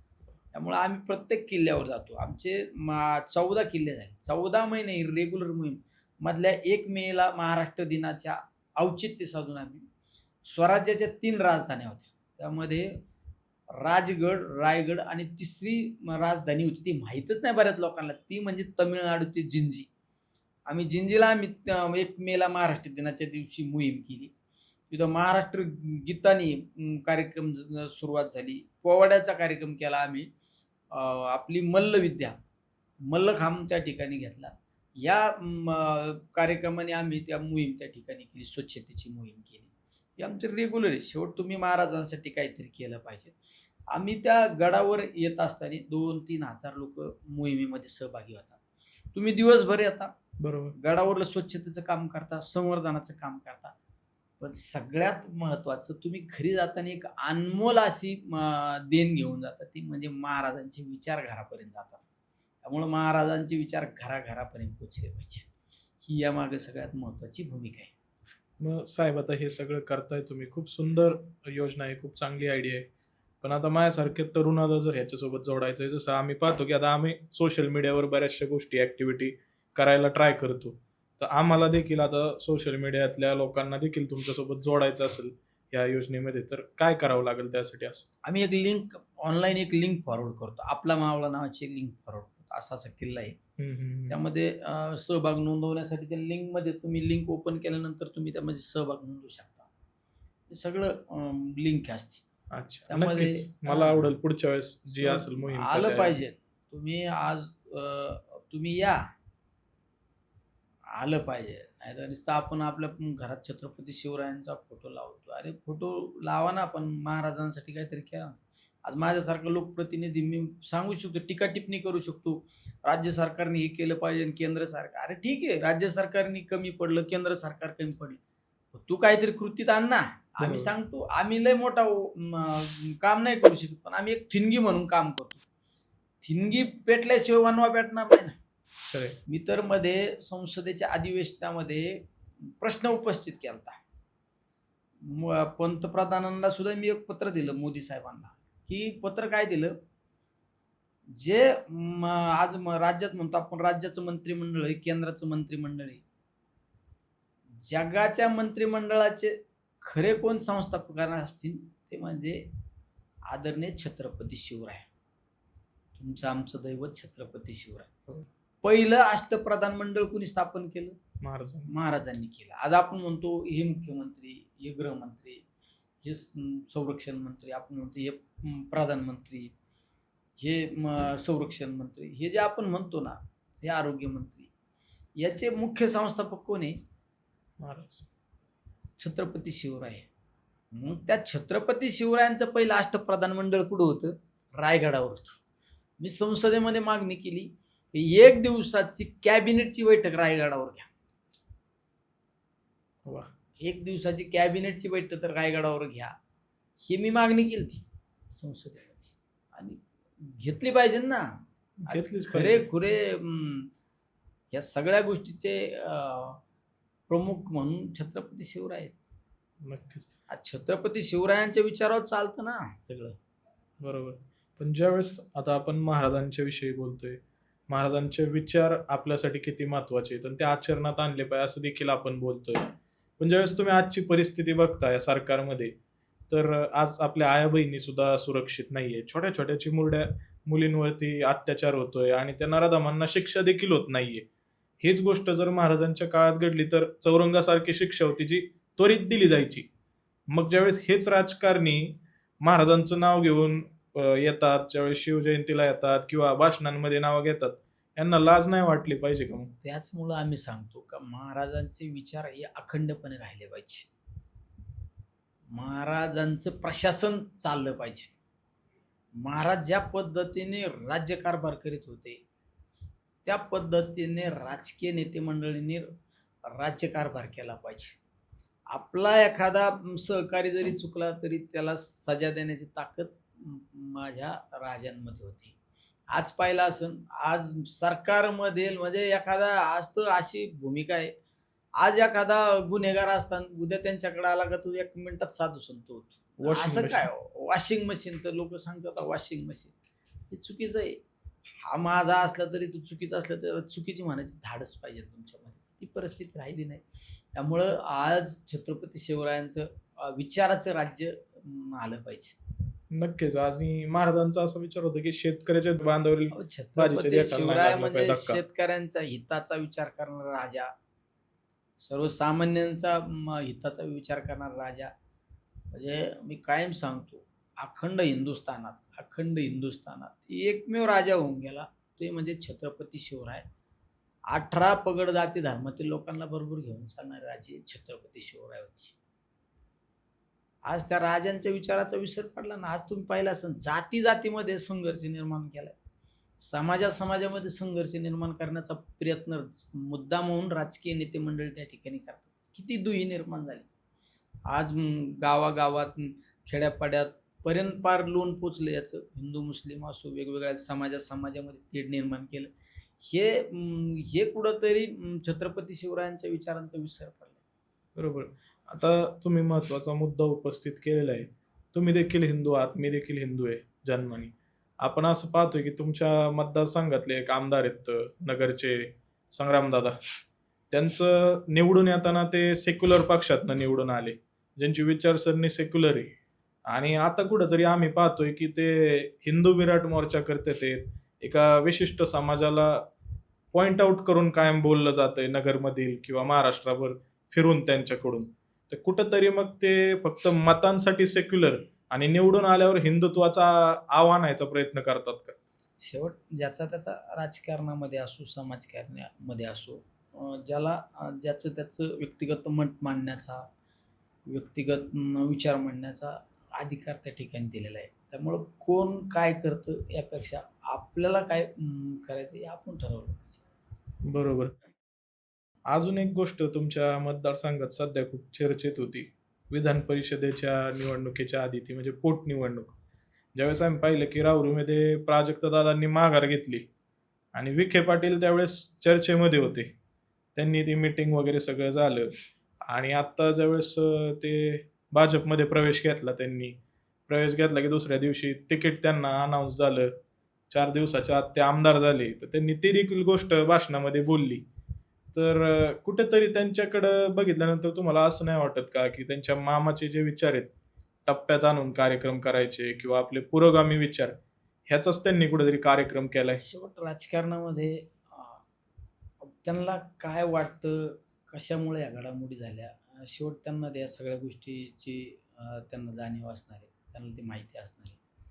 त्यामुळं तो राजकारणामध्ये जो निर्णय घेतला, तो कशामुळं घेतला, काय कारण आहे, हे तर काय आपण सांगू शकत नाही. पण शेवट राजकारण आहे. राजकारण कधी-कधी क्षणात बदलत असतं. त्यामुळे आता विधान परिषदेची निवडणूक झाली, रात गई, बात गई. त्यामुळं येणाऱ्या प्रत्येक गोष्टीला आपण सामोरं जायचं. पण हे ज्यावेळेस आम्ही पाहतोय, तर भविष्यामध्ये असं कधी होईल काय, की निलेश लंके देखील विचारांची प्रतारणा करून पवारसाहेबांना सोडून मोदींकडे जातील? अरे माझ्यासारख्या माणसाला जायचं असं तिथून मागच गेलो असतो ना. मी काय सांगितलं तुमच्या लक्षात आलं का नाही मला नाही माहिती. मी सांगितलं मी देव पाहिला नाही, पण मी ज्या माणसात देव पाहिला ते म्हणजे आदरणीय पवारसाहेब आहेत. राजकारणात सगळ्याच गोष्टी सत्तेसाठी, सगळ्याच गोष्टी स्वार्थासाठी नसतात करायच्या. काही गोष्टी आपल्या मनाला पण पटल्या पाहिजेत. राजकारणामध्ये चला भाऊ आता आपण विरोधात आहे, आता कसं करायचं, काय करायचं? काय व्हायचं ते व्हायला द्या. पण आपल्या मनाला माहीत पाहिजे ना, आपण आपल्या नेत्याशी प्रामाणिक आहे, आपल्या पक्षाशी प्रामाणिक आहे. आपण राहायचं. ज्यावेळेस त्यामुळे दिन बदलते ना. बरोबर. ज्यावेळेस आपल्या इलेक्शनचा रिझल्ट लागला, तुम्ही दिल्लीमध्ये गेला आणि एक फोटो प्रसारित झाला होता, खूप व्हायरल झाला होता. तुमची आणि अमित शहांची भेट झाली होती दिल्लीमध्ये. तर त्यावेळेस काही लोकं अशी देखील बोलत होते, की अमित शहांनी तुम्हाला काहीतरी विचारलं वाटतं, म्हणजे तुमचं काहीतरी इंट्रोडक्शन दिलं गेलं, की विखे पाटलांना पाडणारे हे निलेश लंके, असं काहीतरी इंट्रोडक्शन होतं ते. त्यावेळेस नक्की काय संवाद झाला होता अमित शहांसोबत? शेवट माझ्या लोकसभा मतदारसंघातली लढाई ही राज्यात नाही, देशाचं लक्ष होतं. हाय व्होल्टेज लढाई होती खूप. हाय व्होल्टेज लढाई होती. त्यामुळे हाय व्होल्टेज लढाईत आमच्यासारखा गरीब माणूस एखादा निवडून आल्यानंतर निश्चित कुठला पण विरोधातला जरी नेता असला त्याला अरे कसा कोण माणूस आहे ह्यो? थोडी अटॅचमेंट असतेच ना. समज एखादा योद्धा आहे. विरोधातला जरी योद्धा असला आणि त्याने मोठी लढाई जिंकली तर आपण पाहतो अरे कोण आहे? तसं आमच्यासारखा माणूस संसदेत जाणं हे सगळ्यांना शॉकेबल होतं ना. त्यांच्या योद्ध्याला 4 मुंड्या चिट करून गेला होता तुम्ही. नाही, शेवट मी नाही चारी मुंड्या चित केलं. माझ्या जनतेने केलं. त्याचं सगळं श्रेय आमच्या गोरगरीब लोकांना जातं. तुमच्याशी जनतेला बोललं की मला साहेब एक गोष्ट जाणवते सतत, की तुमची नाळ जनतेसोबत खूप जोडलेली आहे. म्हणजे तुमच्याशी बोलताना म्हणजे मला वाटलं नाही की मी एका खासदाराशी बोलतोय किंवा एका नेत्याशी बोलतोय. असं वाटलं की आमच्या गावाकडचा एक माणूस आहे. तो लोकांचे प्रश्न सोडवतो आणि त्याच्याशी मी गप्पा मारतोय. मग ही जी शैली आहे तुमची वागण्याची, राहण्याची, ही सुरुवातीपासून अशी आहे की राजकारणात आल्यावर आपल्याला साधं राहणं गरजेचं आहे म्हणून तो आणला जातोय. नाही आता इथून पुढे तुमच्यासारखं राहण्याचा प्रयत्न करतो. कसं असतं काही गोष्टी ठरवून होत नाही. बरोबर. आता मी जर ठरवलं ना, तर तुमच्यासारखं उद्यापासून एकदम चांगले सुटाबुटात कपडे घालून राहायचं, एकदम टाय बी लावून राहायचं, तर मी 2 दिवस राहीन. 4 दिवस माणूस अनुकरण नाही ना 2 दिवस 4 दिवस करतो. ठरवू ठरवू ना. पण 5व्या दिवशी माणूस त्याच्या याच्यावरची तो रेंजवर येतो. तसं आम्ही आहे असेच आहेत. आम्ही पहिल्यापासून आहे आणि माझं कायम एक वाक्य असतं. तुमच्यातला कार्यकर्ता जिवंत ठेवा. काय? कार्यकर्ता निलेश जिवंत. लंके खासदार झाला. ही ज्यावेळेस माझ्या मनात भावना निर्माण होईल ना, त्यावेळेस मी सुद्धा म्हणून मग मला एकदम आज तुमच्या चॅनल समोर मला यायचं आहे ना, तर मग एकदम मग आमच्या कार्यकर्त्यांना सांगितलं असतं एखादा कोट घेऊन या. इथं आल्यानंतर मी पहिलं म्हणलं असतं इथं ते काय असतं ना आपल्याला फ्रेश व्हायला वगैरे, ते रूम आहे का नाही, Changing room. चेंजिंग रूम वगैरे. मग एकदम मी सुद्धा कुठेतरी पावडर बिवडर लावून आलो असतो, एकदम फ्रेश होऊन तुमच्या समोर आलो असतो. मी आला असंच बसतो ना. बरोबर. आणि त्यामुळं शेवट आपण कोण आहे काय यापेक्षा आपल्यातला कार्यकर्ता, मी कार्यकर्ता आहे ही भावना पाहिजे नेहमी. आज आम्ही एखाद्या जर कार्यक्रमाला गेलो ना, तर आम्ही तिथं एखाद्या लग्नात जरी गेलो, तिथं वाढणारे लोक नसले मी बादली घेऊन वाढितो आज पण. तुम्ही स्वतः? हा. आज पण आम्ही रस्त्याने जर चाललो ना, रस्त्याने ट्रॅफिक जाम झाले ना, काही लोक करतात ना आमच्या लोक, काही लोक अनुकरण करतात तेवढे पुरतं. 2-4 कॅमेरावाले मागं पुढं थांबितात म्हणजे एक जरा फोटो काढा. आम्हाला काही त्याच्याशी घेणं देणं नाही. आम्ही मीडियावाले घेऊन हिंडत नाही संगत. आता मी जर आम्ही ट्रॅफिकमध्ये गुंतलो, तर माझ्या जागेवर दुसरा खासदार असेल तर काय करेन ट्रॅफिकमध्ये गुंतल्यावर, तुझ्याला स्थानिक पोलीस स्टेशनला बरोबर. ट्रॅफिक जाम झाली तो ट्रॅफिक. अरे तू फोन करायचा, मग पोलीस यायचे. त्याच्यापेक्षा तू काय करतो, तू जनतेचे सेवक आहे ना, उतर ना खाली. मी लगेच उतरतो खाली, काय जातो, चल इकडं गाडी तिकडं गाडी, आणि 5-10 मिनिटात पोलीस यायचे त्या आधी गाडी काढून देतो. मग सांगायचं तात्पर्य काय, हे कधी कधी आपल्यातला कार्यकर्ता जिवंत आहे ना. बरोबर. बरोबर आहे ना. त्यामुळं नेहमी तुमच्यातला कार्यकर्ता जिवंत राहिला पाहिजे. तुमच्यात जर आहे ना कार्यकर्ता जिवंत, आज मी कुठं पण गेलो ना, कुणी पण माझ्या गळ्यात हात घालतं, कुणी पण गळ्यात हात घालतो. त्याच्यातल्या त्यांची काही दुःख असले, अडचणी असते, लोकांना काय वाटत नाही. लोक सरळ येऊन काम सांगतात. जर मी प्रोटोकॉल वापरायला लागलो तर माझ्याकडे सर्वसामान्य लोक येणार नाही.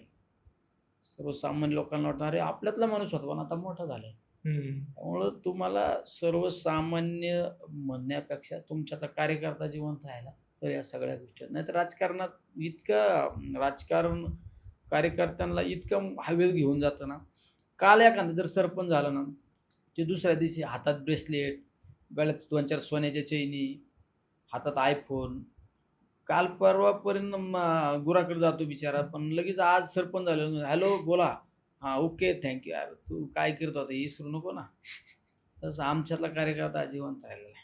नाही, नक्की मी ही गोष्ट त्यामुळं आपल्याला काय प्रोटोकॉल नाही, काय नाही, काय नाही. आम्ही आज पण कुठं गेलो ना, एकदम सर्वसामान्य जीवन जगतो. आता मी मध्यंतरी देखील ही गोष्ट पाहिलेली आहे की पुण्यातले नगरसेवक किंवा कुठल्याही शहरातले नगरसेवक 4-4 PA असतात. फोन केला तर आधी त्यांचा PA उचलणार, मग PAचं आपण गोड बोलायचं, PAच्या मार्फत मग त्या नेत्याला पोहोचायचं. एवढं लाडीगुडी लावत सगळं करायला लागतं काम करून घ्यायला. तुमच्या बाबतीतला माझा अनुभव फार सोपा होता. तुमचा नंबर मिळाला, कॉल केला, PA नाही काय नाही, डायरेक्ट तुमच्याशी बोललो. तुम्ही लगेच वेळ दिली आणि त्वरित आला लगेच, म्हणजे नगरवरनं खास पुण्याला. कशाला PA ते, मी तर PA बी नाही वापरत. माझ्याकडे मोबाईल आहे. आता आता तुमच्या पैसे बसलो, आता मिस कॉल पडले. आता मी गाडीत बसलो, सगळ्यांना कॉल करा. लोकांना वाटलं पाहिजे ना आपला माणूस एक डायरेक्ट कॉन्टॅक्ट. मला रात्री 2:30 आणि 3 वाजता फोन करतात लोक, हो गाडी धरली. मी लगेच फोन करतो, द्या गाडी सोडा. आता माझ्या PA कडे जायचा फोन, मग माझा PA माझ्यापेक्षा गरम खायचा. मग ते म्हणे तुला समजत नाही, अडीच वाजता फोन करतो, 3:30 वाजता फोन करतो, 4 वाजता. त्याला त्याला भावना नाही ना, त्याला माहित नाही ना हे इथून यायला काय भोगावं लागत आहे. हां, म्हणजे माझ्यासारख्याला प्रत्येकाची जाणीव आहे. अरे ह्या माणसांमुळे आज आपल्यासारखं, आता मी मगाशी एका कार्यक्रमात गेलो पुढं, सर्वसामान्य लोक बसले होते. सर्वसामान्य लोक माझ्या जवळ आले. हा नाही, हॉस्पिटलमध्ये आमच्या साईदीप हॉस्पिटलला, नोबेल हॉस्पिटलला गेलो. मी काही लोकांना भेटलो. ते काही जण म्हणले आम्ही इथले इथे. अरे मी त्याला गळ्यात हात घातला, त्याच्या पेशंटला भेटलो. इतके भावनिक झाले. मी म्हणलं अरे तुमच्या सारख्यांमुळं माझ्यासारखा माणूस तिथे पोहोचलाय ना, ही भावना आहे. ही मला जी भावना आहे, मला जे व्यात नाही ते माझ्या PAला नाही ना. बरोबर. आता आमचे PA पण बॅटिंग हाणतात ना कधी-कधी. हां, साहेब बिझी आहे. तुला काय माहिती त्याला अडचण आहे ना बिचाराला. तसं मला डायरेक्ट फोन आला, मी डायरेक्ट फोन करतो, सोड गाडी, त्याला मदत करा, त्याला हे करा, ते करा. ही भावना आहे ना. आता रात्री अपरात्री मला कधी-कधी फोन येतो, हो टोल नाक्यावर गाडी अडवली. मला गाडीत जर कुणी असलं म्हणतात, काय येडे लोक आहेत राव, लोकांना काम नाही, टोल नाक्यावर गाडीसाठी आपल्याला फोन करतात. मी त्याला सांगतो, अरे बाळा तो ड्रायव्हर आहे. त्याचा आज दिवसभर गाडी चालल्यावर त्याला ₹500 मिळणार आहे. आणि आपल्या एक फोननी त्याचे 100 रुपये वाचते, तर 100 रुपये त्याचा भाजीपाला होणार आहे ना. या भावना आपल्याला आहेत ना. वा. हे महत्त्वाचं असतं. मला कधी-कधी रात्री अपरात्री एखादा फोन येतो, ट्रॅफिकवाल्याने गाडी धरली आमची. कांद्याचे का आम्ही खराडी बायपासला बऱ्याच वेळा धरीतात गाड्या. मी सांगतो, "ए गाडी सोडा ना साहेब. काय आमच्या गरीब शेतकऱ्याच्या मालाला बाजार नाही. कशाला गाडी अडीता? कायला कागदपत्र चेक करता? कायला पी-यू-सी चेक करता?" सोडली गाडी ते ₹500 वाचले ना बिचाऱ्याचे.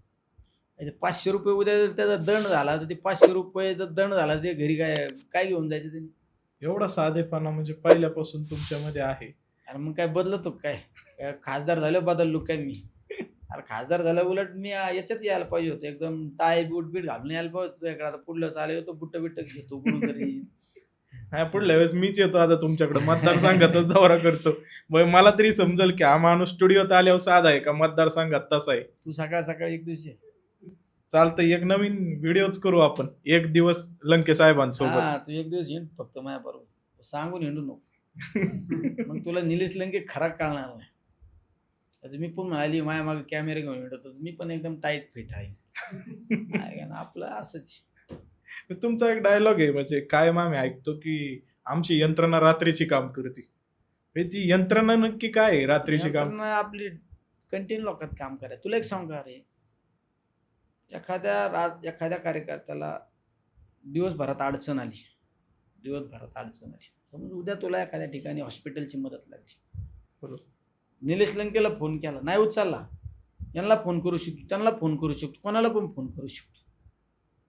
रात्री एखाद्याला बिचारायला 2-2:30 वाजता एखादं पेशंट, आता मला परवा दिवशी फोन आला इथं तुमच्या केएम हॉस्पिटल, केएम हां, हां. पुण्याला केएम आहे. बरोबर. 3-3:30 वाजता फोन आला की अरे लहान बाळ हॉस्पिटलला आणलंय, ते डॉक्टर ॲडमिट करून घ्याय ना. किती? 3-3:30. मी म्हणलं ते द्या डॉक्टरकडे. डॉक्टर म्हणला हां मी करतो. डॉक्टरने त्या पेशंटला ॲडमिट केलं, त्या बाळाला. त्याला आयसीयूची गरज होती. मला परत त्यांचा अर्धा तासात मी जेवत होतो 3-3:30 वाजता. मला परत फोन आला त्यांचा, अरे ते ॲडमिट केलं आहे त्यांनी, पण ते बाळाला आयसीयू पाहिजे. मग मी डॉक्टरला फोन केला, डॉक्टर साहेब त्याला आयसीयू पाहिजे. त्यांना मग स्वतः लक्ष घालतो. मग स्वतः त्यांनी आयसीयू करून दिला. कालसुद्धा आमच्या सिव्हिल हॉस्पिटलला एक पेशंट आलं होतं. त्या पेशंटला हे लागत होतं.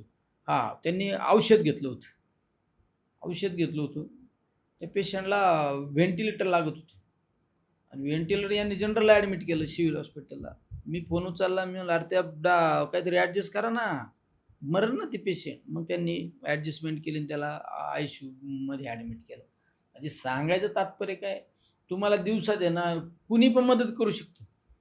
पण रात्री अडचण आल्यानंतर आम्ही विचार करतो. आम्हाला पण बरेच सल्ले देतात, तुम्ही मोबाईल स्विच ऑफ करून रात्री 10 नंतर झोपत जा. अरे ठीक आहे, आम्ही समाजाचे जनसेवक म्हणून म्हणतो ना. बरोबर.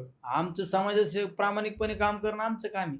मी सांगतो, तुम्ही एक छोटं उदाहरण सांगतो. रात्री एखाद्याचा 2, 2:30, 3ला ॲक्सिडेंट झाला, कितीला पण रात्रीचा, बरोबर आहे ना? तुम्हाला फोन केला, तुम्ही झोपलेत ना, तुमची रात्र डिस्टर्ब नाही झाली पाहिजे म्हणून तुम्ही 9, 9:30, 10 नंतर मोबाईल बंद केलाय, यांनी बंद केलाय. काहींचा फोन नाही लागला, काहींनी फ्लाईट मोडवर टाकलाय. त्या बिचाऱ्याला रक्तस्राव होतो आणि त्याला जर वेळेत उपचार मिळू शकला नाही, तर त्याचा जीव जाणार आहे. मग तुम्ही कशाला लोकप्रतिनिधी म्हणून फिरण्याचा काय अधिकार आहे तुम्हाला? रात्री तुम्हाला अपरात्री एखाद्या ॲक्सिडेंट झाला म्हणून फोन आला, तर तुम्ही दुसऱ्या मिनिटात फोन उचलून त्याला मदत पुरवली पाहिजे ना. चल तिथं ॲम्ब्युलन्सवाल्याला फोन करा, ॲम्ब्युलन्स पोच करा. ॲम्ब्युलन्समध्ये पोच केल्यानंतर लगेच तुम्ही एखाद्या हॉस्पिटलमध्ये त्याला शिफ्ट करा. हॉस्पिटलमध्ये पेशंट जायच्या आधी तिथं सांगून ठेवा, असं असं पेशंट येतंय, त्याला मदत करा. तो जर जीव वाचला त्याच्यापेक्षा काय तुम्हाला पुण्य मिळणार आहे? याच्यापेक्षा काय? अरे तुमची एक रात्र खराब झाली पेक्षा त्याचा आयुष्यभराचा जीव वाचणार आहे. एखाद्याचा नुसता जीव नाही वाचणार, ते कुटुंबाचा एखादा भाऊ वाचणार आहे, एखादी कुटुंबाची भगिनी वाचणार आहे, कुटुंब वाचणार आहे. ते सगळ्यात महत्त्वाचं. त्यामुळं सगळ्यात महत्त्वाचं, तुम्ही अडीअडचणीला रात्री अपरात्री लोकांना मदत करू शकले पाहिजे. नाही तर आम्हाला पण लय लोक सल्ले देतात, 10 नंतर तुम्ही मोबाईल बंद करा. अरे मोबाईल बंद करा, मग कशाला जनतेचे सेवक म्हणून कशाला हिंडायचं? काय अधिकार आहे आम्हाला? बरोबर. साहेब, अजून एक गोष्ट तुमची मी पाहिलेली, आपण ॲक्सिडेंटबद्दल बोलला म्हणून ते आठवली मला आत्ता, की एक व्हिडिओ मी पाहिला होता, जुना व्हिडिओ असेल मे बी. त्याच्यामध्ये कुठंतरी तुम्ही चाललेला दौऱ्याला आणि एक ॲक्सिडेंट झाला रस्त्यावर. तुम्ही त्या पेशंटला गाडीत घेतलं, हॉस्पिटलला घेऊन गेला तुमच्याच गाडीमध्ये. ॲम्ब्युलन्स ची सोय वगैरे करेपर्यंत थांबला नाही. तर ही तत्परता नक्की कशी काय आहे आधीपासून? अरे, तुम्ही बघा, कधी-कधी एखादं पेशंट, आता मी काल आमच्या एका मतदारसंघात एक सांत्वन भेटीला गेलो. डॉक्टरने सांगितलं एक 5 मिनिटं पेशंट आधी आणला असतं वाचायला असतं. तुम्ही आता काही लोकं इतके फॉरवर्ड झालेत ना, ॲक्सिडेंट झाले ना, पहिले फोटो काढतात. अरे फोटो काढण्यापेक्षा ॲम्ब्युलन्सचं काही लोकं, "ए 108ला बोलवा, 108ला बोलवा." ठीक आहे. त्याला जास्त जास्त लागलं नसेल, 108 येऊस तर थांबा ना. परंतु रक्ताच्या थारोळ्यात आहे, शेवटचा श्वास घेतोय तो. त्यावेळेस तुम्ही त्याला पहिलं गाडीत टाका, हॉस्पिटलपर्यंत घेऊन जा ना. हे कर्तव्य पार पाडलं पाहिजे प्रत्येकाने. पण हल्ली लोकं काय, ॲक्सिडेंट झाला, काही घटना घडली का लगेच मोबाईल घेऊन. अरे तू मोबाईल घेऊन व्हायरल करण्यापेक्षा त्याला पेशंट उचला ना. आम्ही वेळ वाचला ना, त्याचा जीव वाचणार आहे. आज आपण एखाद्या हॉस्पिटलमध्ये गेल्यानंतर सांगितलं तर रक्तस्राव झाला जास्त. त्याच्यामुळे आपण काही करू शकलो नाही. रात्रभर एखादा पडला असेल, त्याच्यामुळे आपण काही करू शकत नाही. वेळेत आणला असता तर वाचला असता.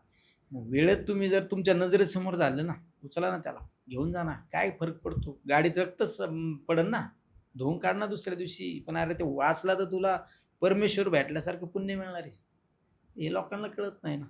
आम्ही ते करतो. डायरेक्ट स्पॉटवर त्याला मदत केली पाहिजे.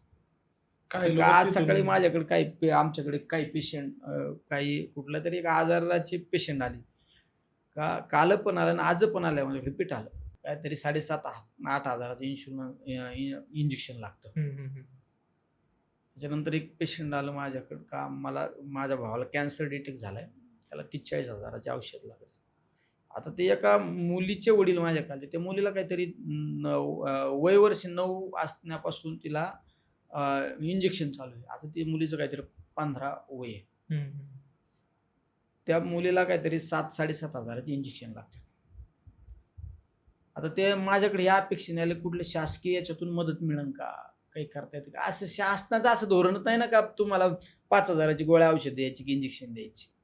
तर मग मी म्हणलो असतो ठीक आहे, बघतो करतो. अरे बघतो आणि करतो काय, ते पोरीची जीव जाईल ना. त्या बापाची परिस्थिती नाही, बाप हातबल झालाय. मी 1 मिनिटात आमच्या ऑफिसमध्ये सांगितलं, दर महिन्याला या बिचारीला, या पोरीला तेवढे इंजेक्शन, गोळ्या, औषधं पोच करायचे. अशी किती पोरं आहे. म्हणजे तुम्हाला पुढल्या गोष्टीची ग्रेव्ही ती कळाली पाहिजे, तीव्रता कळाली पाहिजे. ही सगळ्यात तुम्हाला जर भावनाच नसेल ना, तर तुम्ही समाजात लोकप्रतिनिधी म्हणून फिरण्याचा अधिकार नाही. तुम्हाला दुसऱ्याचे दुःख, दुसऱ्याच्या वेदना जर तुम्हाला जाणता आल्या तर तुम्ही लोकप्रतिनिधी. काय त्यांनीच ती शायरी करणारे लोक आहेत. हायफाय कपडे, स्टाईलमध्ये बोलणं. आम्ही लावतो नेत्याला, बरं काय लावतो, काय केलं लोकांसाठी सांग ना. बरेचसे आमदार आहेत, नगरपालिकेतले सदस्य आहेत किंवा नगराध्यक्ष असतील, यांचं आम्ही पाहतो की ज्यावेळेस पद येतं, कोण मर्सिडीज घेतंय, कोण फॉर्च्युनर घेतंय, कोण रेंज रोवर घेतंय. आजकालचे आमदार तर डिफेंडर शिवाय फिरत नाही आजकाल. प्रत्येक जणाची अशी 2-3 कोटीची गाडी आहे. मग निलेश लंके कधी आम्हाला दिसतील असं रेंज रोवर मध्ये फिरताना कोणाची मतदारसंघात? तुझ्यासारख्याच्या गाडीत बसायचं आणि आपलीच म्हणायचं. त्याला काय असं गाड्या घोड्यापाशी काय असतं. तुम्ही काम करा ना. काम काय, आता काल परवा आम्ही रायगडावर गेलो. आमचे ते बांदल अण्णा म्हणून आहे, त्यांनी रेंज रोवर आणली. फिरलो दिवसभर, आपलीच म्हणायची. त्याला काय हे का नाही. गाड्या घोड्यांपेक्षा स्पर्धा करण्यापेक्षा कामात स्पर्धा करा ना. राजकारणामध्ये तुम्हाला एखाद्या व्यक्तीची जिरवण्यामध्ये जास्त इंटरेस्ट आहे, एखाद्याने लय छेडलं का तुम्हाला फक्त काम करत राहण्याची जास्त इच्छा आहे?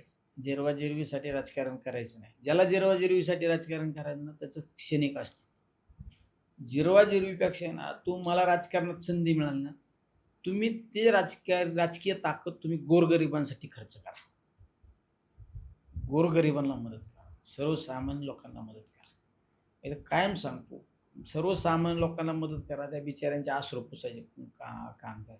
जिरवाजिरवी करणाऱ्यांचं राजकारण असतं. स्वतः आहे ना, पद आहे ना, मग याचं चौकशी लावा, याचं क्रेशर शेल कला, त्याची गाडी धरून द्या, त्याच्यावर पोलिसांना सांगून गुन्हा दाखल करा, 307 करा, त्याला त्या गुन्ह्यात वर्ग करा, काही लोकांना पुढं घाला. हे धंदे करण्यापेक्षा तुम्हाला पद आहे ना, तू पदावर काम करतो ना, तू कर ना गोरगरिबांसाठी काहीतरी मदत. गोरगरिबांसाठी तुझी राजकीय ताकद वापर ना. जिरवाजिरवीला लावतो का? गावागावात एखादी 4-6 गुंड उभे करायचे, हे करा रे, त्याने लय आपल्या विरोधात कमेंट केली, त्याचे हातपाय मोडा. अरे हे धंदे करण्यासाठी तुला थोडे दिवस आहे ना, हे काय अमरपट्टा घेऊन आला काय तू पदाचा? हां, तुला राजकारण ताकद मिळाली ना, सत्ता, गोरगरिबांचे अश्रू पुस. आज आम्ही राज्यात फिरतो ना, लोकं आमच्या जवळ येतात, "ए मी तुझ्या कोविड सेंटरला होतो. तुझ्यामुळे मी वाचलो." अरे त्यांच्या डोळ्यात अश्रू असतात. डोळ्यात भावना असते. हे असं काम कर ना, सत्ता येतो तर तुमच्या पुढे झुकणारे लोकं. पण तुमचं बरं वाईट झालं ना, लोकं तुम्हाला पहिल्या दिवशीच म्हणणार, "अरे तू मला छेडलं होतं का?" त्याच्यामुळं हे लोकांना कळत नाही हो. बरोबर. हे आता सगळ्यात जास्त प्रमाण चालू आहे. विरोधात आहे ना, त्याचा कार्यक्रम लावा. किती दिवस लावणार आहे? हं. नक्कीच. साहेब, आता बोलताना तुमचं भावनिक बाजू देखील मला दिसतीये. तर प्रश्न असा आहे, की म्हणजे निलेश लंके कायम आम्हाला हसतमुख दिसतात. पण शेवटचे सर्वात जास्त भावूक होऊन कधी रडलेले आहेत निलेश लंके?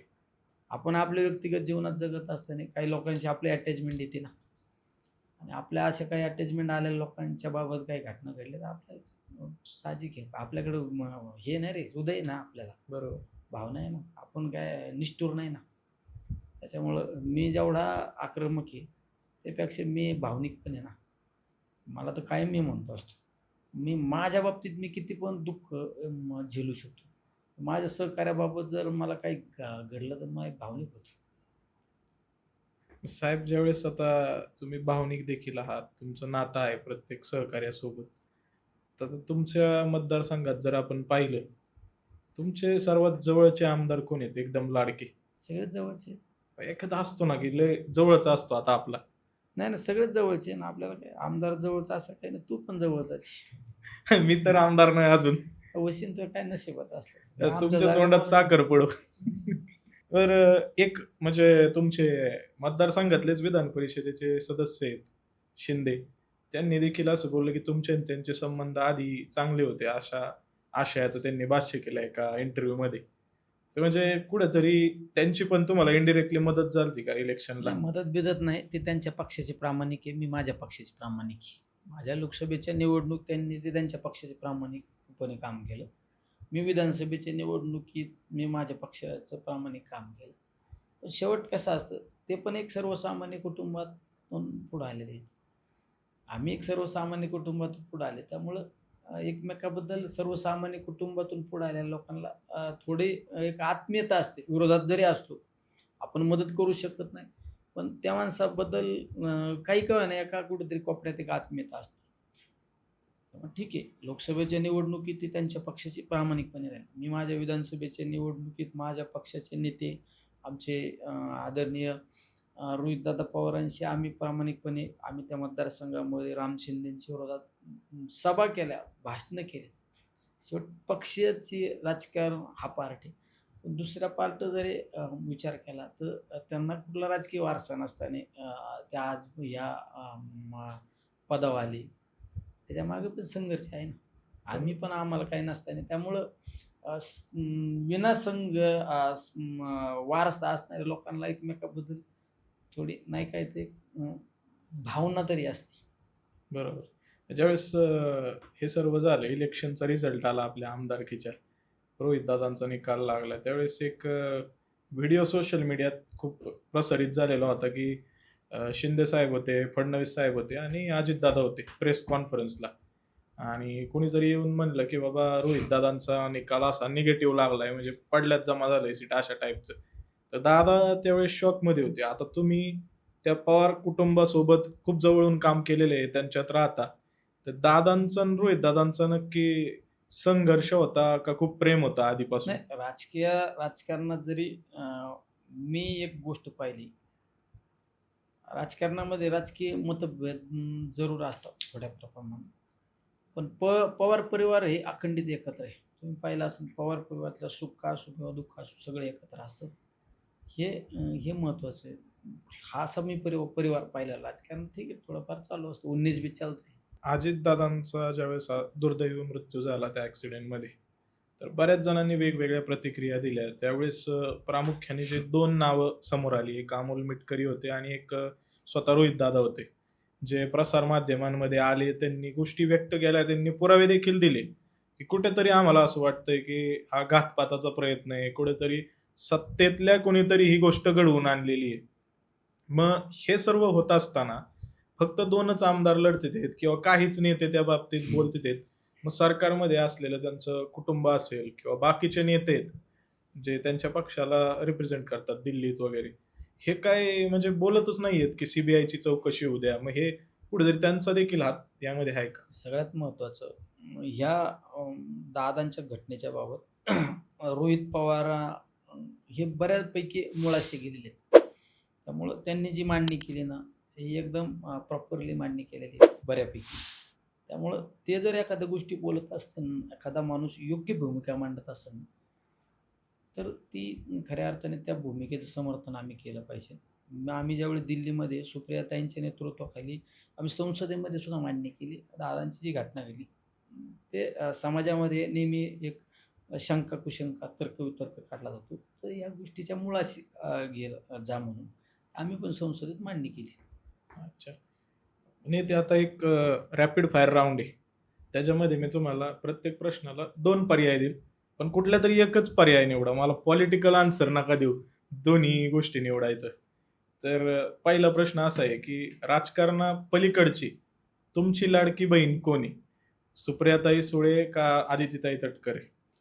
शेवट राजकारणामध्ये मी संसदेत गेल्यानंतर खऱ्या अर्थाने आम्हाला सगळ्यांना बरोबर घेऊन चालण्याचं काम जर कुणी केलं असेल, ते आदरणीय सुप्रियाताईंनीच केलेलं आहे. त्यामुळं म्हणजे ताईंच्या बाबत आम्हाला बहिणीचं पण प्रेम दिलं आणि ममतेचं पण प्रेम ताईंनी दिले. अच्छा. राजकारणातील विरोधी पक्षातील आवडता नेता कोण? गडकरी साहेब का फडणवीस साहेब? गडकरी साहेबांच्या बाबत एक व्हिजन असणारा नेता आहे. म्हणजे गडकरी साहेबांचं तुम्ही पाहिलं असेल, एखाद्या सभेत सहज म्हणणार, "अरे याला असता आपण करून घेऊ." तर ते कृतीत आणलं आणि गडकरी साहेबांकडं आम्ही जे अनुभवतो पक्ष, पार्टी यापेक्षा काम करणाऱ्या माणसाला त्या ठिकाणी मदत केली जाते. हे मी अनुभवलेलं गडकरी साहेब. अच्छा. राजकारणातला जवळचा मित्र कोण? सुनील अण्णा शेळके का रोहितदादा पवार? नाही शेवट मित्र म्हणून सुनील शेळके आम्ही 5 वर्षे बरोबर राहिलो. कारण नेता हा मित्र होऊ शकत नाही. रोहित पवार हे आमच्या पक्षाचे नेते आहेत. म्हणजे आम्ही आमच्या पक्षाचे क्रायटेरिया आहे. पक्षाचे म्हणण्यापेक्षा माझ्यासारख्या माणसाने एक आयुष्यात एक अशी चौकट क्रायटेरिया आहे, लिमिटेशन.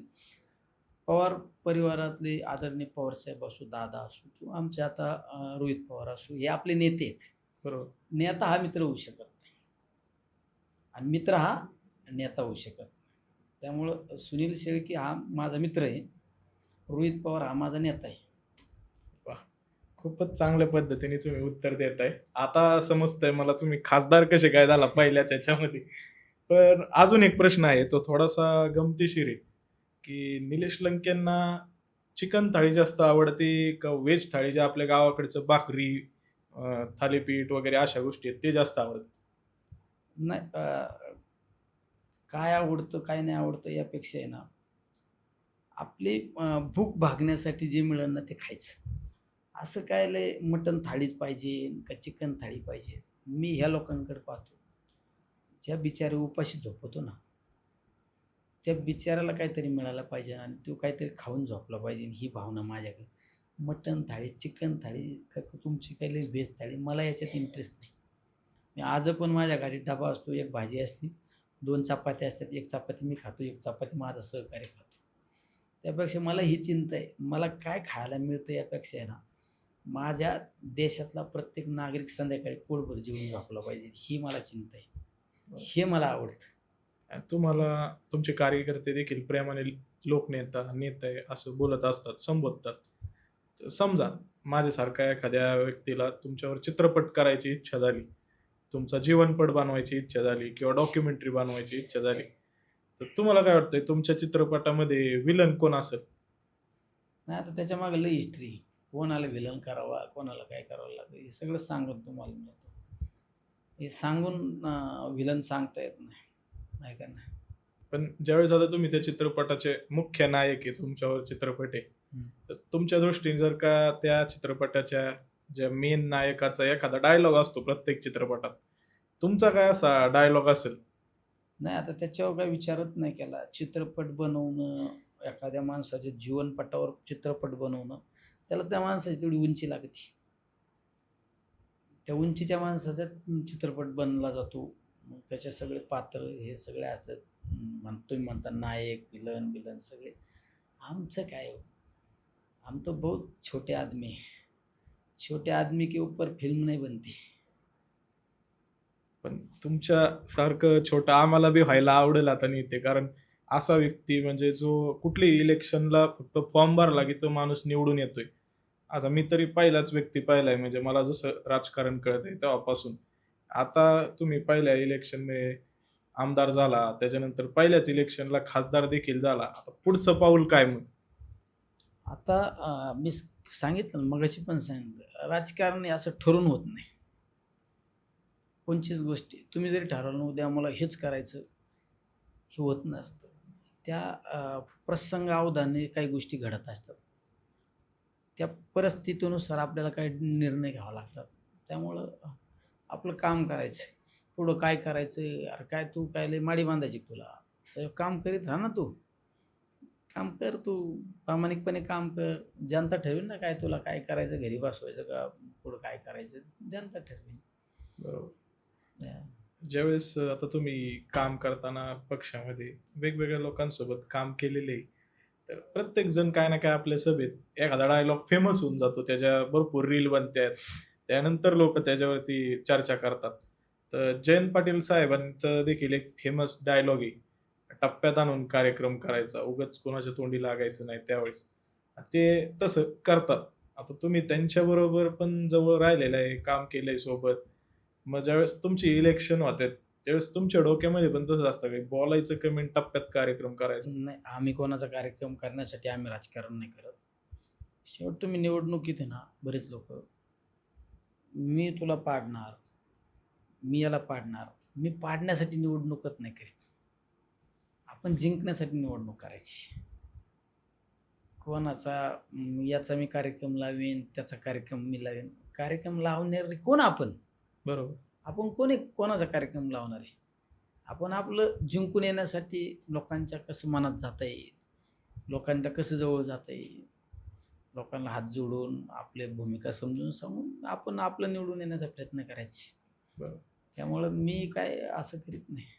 आता शेतकऱ्यांच्या बद्दल देखील आपण एक आंदोलन केलं होतं मध्यंतरी. कांद्याला भाव मिळत नाही किंवा कापसाला देखील भाव नाही आहे आजकाल. ज्यावेळेस ह्या सर्व गोष्टी घडते ते खासदार म्हणून वाईट वाटतं का या गोष्टीबद्दल, की सरकार दखलच घेत नाहीये शेतकऱ्यांची, जो सगळ्यात मोठा मतदार आहे या देशातला? सरकार आहे ना, एक काळ भारत देश आहे ना, हा कृषीप्रधान देश म्हणून भारत देशाकडे आपण पाहत होतो. आणि त्या भारत देशात कृषीप्रधान भारत देशामध्ये अव्वल दर्जाचं राज्य जे कोणतं असं ना ते महाराष्ट्र, त्यानंतर पंजाब. बरोबर. पण आज त्या भारत देशामध्ये सगळ्यात जास्त शेतकऱ्याची आत्महत्या भारतामध्ये होती. आणि त्याचं सरासरी प्रमाण टक्केवारीने काढा, त्याचं सगळ्यात जास्त प्रमाण ते महाराष्ट्रात आहे. याला जबाबदार कोण आहे? याला जबाबदार शेतकरी नाही बिचारा, याला जबाबदारी सरकार आहे. मी कायम सांगतो, ज्या दिवशी ह्या देशातला शेतकरी सुखी समाधानी होईल ना, त्या दिवशी हा भारत देश जगावर राज्य केल्याशिवाय राहणार. कारण आज शेतकऱ्यांची इतकी दुर्दैवी अवस्था आहे. माझा शेतकरी दिवसेंदिवस कर्जाच्या ओझ्याखाली दबत चालला आहे आणि त्या शेतकऱ्याला आत्महत्या करण्याची वेळ येते. याचं दुर्दैव कोणाचं आहे? सरकारचं आहे. आज आम्ही सुद्धा संसदेत गेल्यानंतर आम्ही कांद्याचं आंदोलन असो, दुधाचं आंदोलन असो, कायम त्या ठिकाणी आम्ही लढत असतो. अरे पण हे समोर जाड कातड्याचे लोक आहेत ना, त्यांना भावनाच नाही, यांना जाणीवच नाही ना. आज रोहित दादांच्या नेतृत्वाखाली आम्ही बऱ्याच ठिकाणी कांद्याच्या विरोधात आंदोलन, कांद्याचे बाजारभाव वाढण्यासाठी आंदोलन केलं. अरे आंदोलन करण्याची वेळच आली नाही पाहिजे. आज दुधाची काय परिस्थिती, तुमच्या कांद्याची काय आहे, कपाशीची काय आहे, ऊसाची काय आहे, सगळी एका बाजूला माझ्या शेतकऱ्याला मालाला बाजारभाव आणि दुसऱ्या बाजूला खताच्या एक भयानक रेट वाढले. या सगळ्या परिस्थिती ना, हे सगळं अवघड आहे. त्यामुळं शेतकऱ्यांसाठी लढणारा जर नेता कुणी असेल ना, तर आमच्या राजकीय जीवनामध्ये आम्ही पाहिलेला नेता म्हणजे आदरणीय पवारसाहेब. एकाच वेळेस 72,000 कोटी रुपयाची कर्जमाफी पवार साहेबांनी दिली कर्जमाफी. अशी भूमिका घेतली. आज तुम्ही शेतकऱ्याला चांगलं आज आपण शेतकरी माझा कर्जमाफीसाठी लढतो. अरे तुम्ही शेतकऱ्याच्या मालाला चांगला बाजार द्या ना. शेतकरी माझा कोणाच्या दारात येणार नाही म्हणायला का मला कर्जमाफी द्या, का मला हे द्या, का मला ते द्या. तर त्याच्या मालाला बाजारच नाही ना. मुदलीपेक्षा कमी भावात माल विकावा लागतो, फेकून द्यावा लागतोय माल. हां? अरे उपाशी तापाशी माझा शेतकरी काम करतो. रातचरीचं इचुकाट्याचा विचार न करता तो बिचारा शेतात राबतो. हां?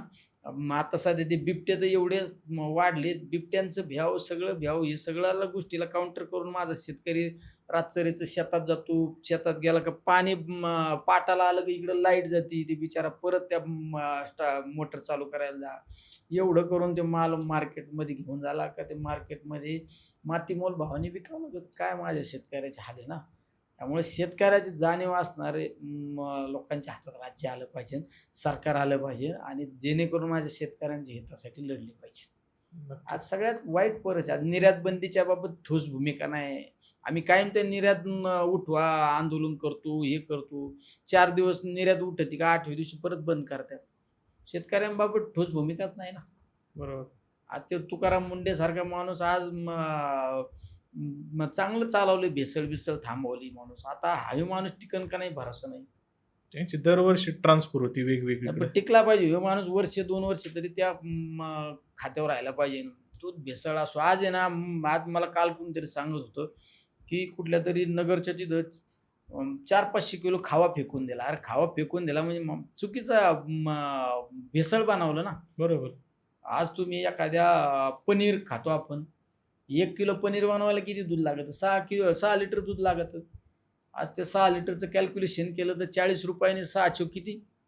₹240. 240 आणि तुमचं पनीर 100 आणि 125 आणि 120 आणि ₹130 मिळत याचा अर्थ काय घर घालून तो समाजसेवा करतो का? हां, याचं काय आहे? भेसळच आहे ती. आज तेलात बघा, दुधात बघा. अरे हे थांबलं पाहिजे ना सगळ्या गोष्टी. ते फॅट वाढायसाठी आजकाल दुधात बी तेल वतत्यात, काय सगळं, काय सगळं. टाकतात, युरिया आमच्या घरी टाकतात. गोरगरिबांचे पोरं मुंबई, पुण्यासारख्या ठिकाणी राहतात, वेगवेगळ्या शहरात. त्या लहान-लहान पोरांना कॅन्सर झालंय. याला जबाबदार कोणी? सरकार आहे ना. बरोबर. अरे अशा भेसळ करण्याला तर मी तर सांगतो, त्याला आहे ना 10 वर्ष जामीनच मानता नाही आला पाहिजे. असे गुन्हे दाखल केले पाहिजे. बलात्कारांच्या बद्दल तुमचं काय म्हणणं आहे, की काहीतरी त्याच्यावर ठोस कारवाई फाशी झाली का पाहिजे? फंदा ठोस भूमिका घेतली पाहिजे ना सरकारने. कारण अजूनही त्याला आळा घालायला काहीच अहो प्रयत्न ती नाही. काल परवा इथं घटना घडली. त्यांनी याच्या आधी पण एक घटना केलती ना पुण्यात. अरे अशा लोकांना देऊन टाका ना फाशी. जे आहे. बरोबर. जी वाढती गुन्हेगारी आहे, म्हणजे गृह खातं झोपल्यात जमा झाले. रोज दिवसा 17-18 वर्षाची पोरं गोळ्या घालते ते. अहो ते फेमस व्हायचं आता हे झालंय. एखाद्याला गोळीबार केलं का तो भाई म्हणून फिरतो. अरे या अशा लोकांना आहे ना, तुम्ही आहे ना, त्यांचा बंदोबस्त केला पाहिजे. आज राज्यामध्ये किती गुन्हेगारी वाढली. आज पुण्यातली घटना पाहिली तर सलग 2-3 घटना घडल्यात. अरे कोयता कुणी गँग पण अल्पवयीन मुलं पुढे येतात. अरे त्यांना रिव्हॉल्वर कोणी दिलंय? सरळ साखळी लावा ना. रिव्हॉल्वर कोणी दिला? कुठून आला? देणाऱ्यांपासून गुन्हे दाखल केले पाहिजे. हां? आज लोकांना असं झालंय 4-6 महिने जेलमध्ये झालो का आपण बाहेर आलो का झालो भाई. अरे यांना जन्मठेपच लावली पाहिजे. याच्याशिवाय होणार नाही. ते गुन्हेगारांचं उदात्तीकरण कमी झालं पाहिजे. गुन्हेगारांना अभय कोण देतं? कुठेतरी हे पण शोधलं पाहिजे. अभय देणारे सुद्धा अडचणीत आणले पाहिजे. सत्तेतल्या लोकांचे भरपूर फोटो मध्यंतरी गायवळ वगैरे त्यांच्यासोबत व्हायरल झाले, पण त्यानंतर काय पुढे कारवाई नाही झाली. कारवाई कुणी असो. पण विरोधी गुन्हेगार पक्षातला असं एखादा specific नेता नाव दिसला तर खूप घेण्यापेक्षा मुद्दा गुन्हेगारी उचलतात. प्रवृत्तीच्या माणसाला त्याच्याबाबत ठोस भूमिका घेतली पाहिजे. साहेब, आता आपण पॉडकास्टच्या शेवटाकडे आलेलो आहे. तर प्रश्न थोडासा जिव्हाळ्याचा आहे. जसं तुम्ही सुरुवातीला म्हणला, की तुम्ही थोडं देव धार्मिकतेकडं आहे जास्त तुमचा कल. उठला की तुम्ही देवाची पूजा करूनच बाहेर पडता. तर आतापर्यंत सर्वात जवळचं असं तुम्हाला कुठलं स्थान वाटलं, की जिथं गेल्यावर त्या देवाची प्रार्थना करताना मानसिक शांती खूप तुम्हाला प्राप्त झाली? नाही, नाही. कसं नाही. तुमच्याकडं शेवट तुम्ही श्रद्धेने देवाच्या दारात गेलं पाहिजे.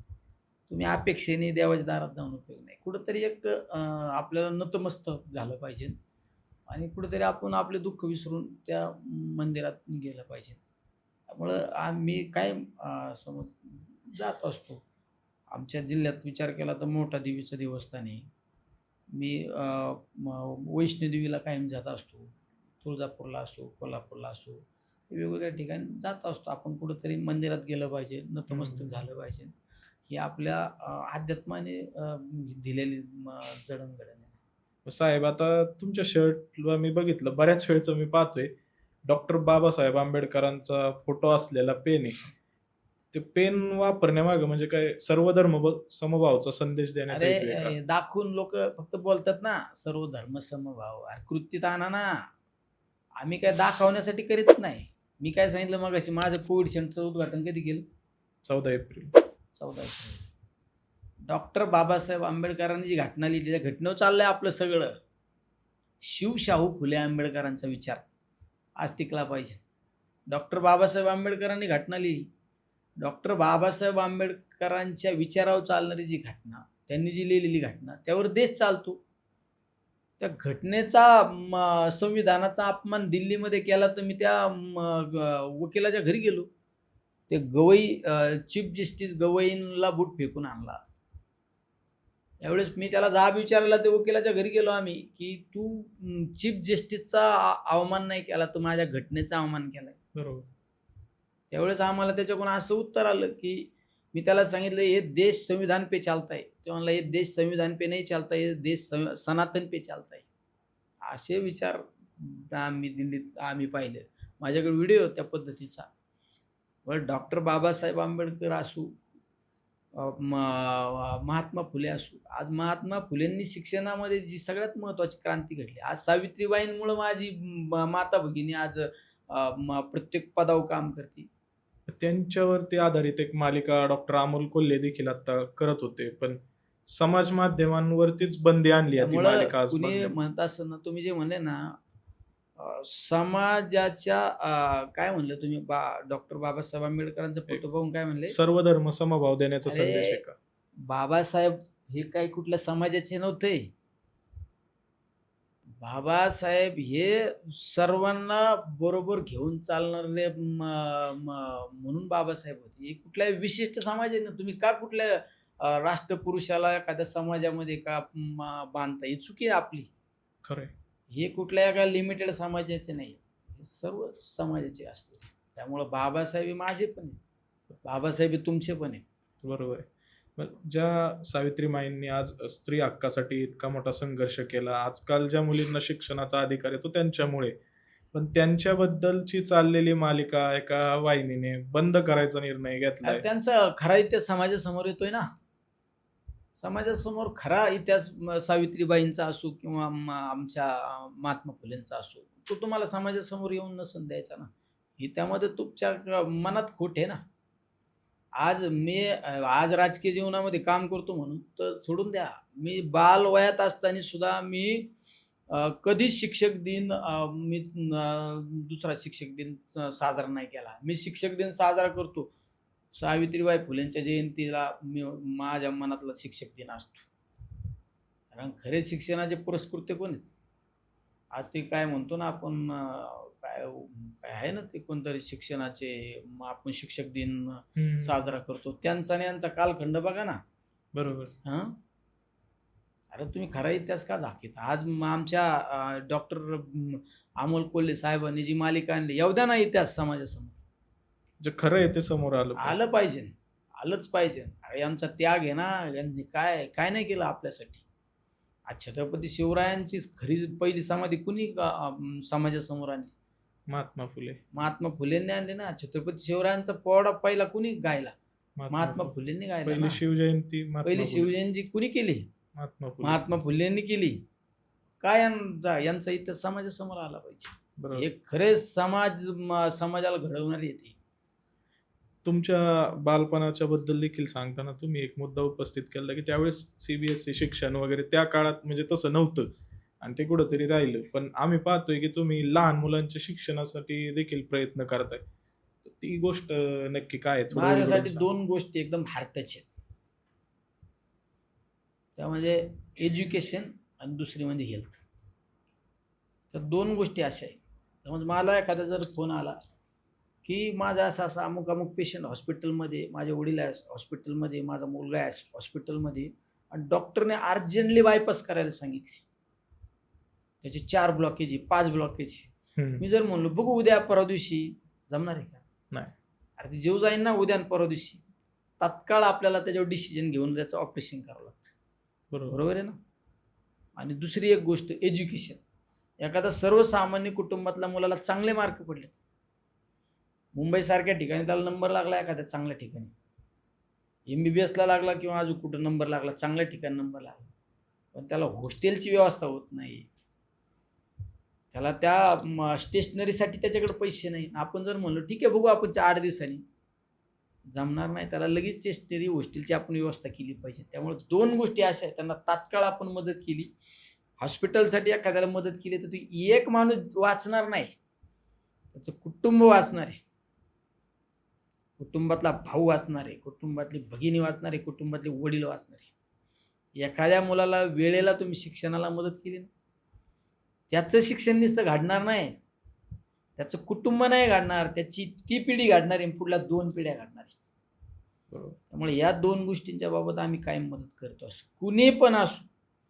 निराधाराचा मला जर फोन आला का मला वडील नाही, मला आई नाही, मला शिक्षणाला काही, माझी आर्थिक परिस्थिती नाही, मला मदत करा, मी उपाशी राहतो, पोटाला चिमटा घेतो, पण त्याला मदत आम्ही करण्याचा प्रयत्न करतो.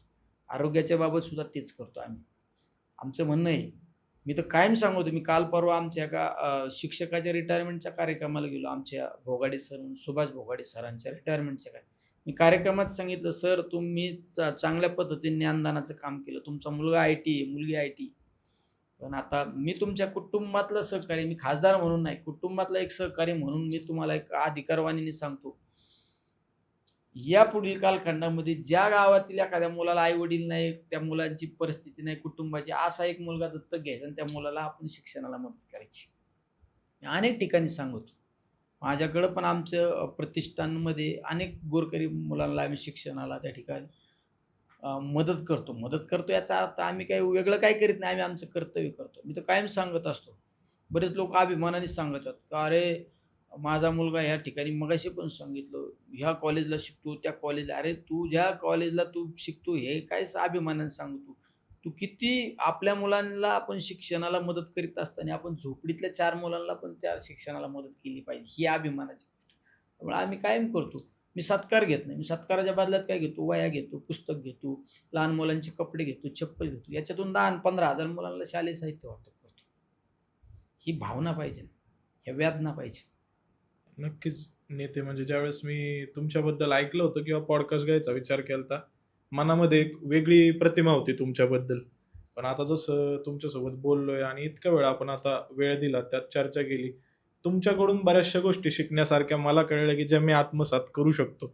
आणि प्रथम तर म्हणजे तुम्ही एवढा वेळ काढून आला आवर्जून पॉडकास्टसाठी एका विनंतीवरती, त्याबद्दल गप्पा कट्टा आणि माझ्याकडून तुमचे आभार. नाही, आता माझं सुद्धा, मी तुमच्याकडे आलो ना, तुम्ही सुद्धा हे आपलं ब्रॉडकास्ट आहे ना, तुम्ही चांगल्या कुटुंबातले सगळे, तुम्ही सुद्धा एक मुलाला इथून पुढं दत्तक घेऊन त्याला मदत करा. 100% नक्कीच. खरं करा, तुम्हाला हे पुण्य कुठं पण मिळून जातं. म्हणजे मी पुढल्या वेळेस आलं ना, त्यावेळेस तुम्ही सांगितलं पाहिजे ना, ह्या अमुक गरीबाच्या मुलाला आम्ही शैक्षणिक मदत करू, त्याला दत्तक घेऊन त्याला काय आपल्याच घरी आणून ठेवा, काय एखाद्या हॉस्टेलला ठेवा, असं काही नाही. तू ज्या ठिकाणी शिक्षण करतो ना, तिथे त्याला मदत पुरवा. 100% हे केलं पाहिजे. माझ्या गरीबाच्या पोरांना शिक्षणाला मदत केली पाहिजे. यातच आहे सगळं. प्रत्येकाचं कर्तव्य आहे ते आपलं. श्रीमंती गरिबी महाभयंकर दरी. एका बाजूला एका कुटुंबातले मुलं परदेशात शिकतात, पण माझ्या गरीबाच्या पोराला जिल्हा परिषद शाळेत जायला चपला नाही हो बिचाराला, त्याच्यासाठी काम केलं पाहिजे.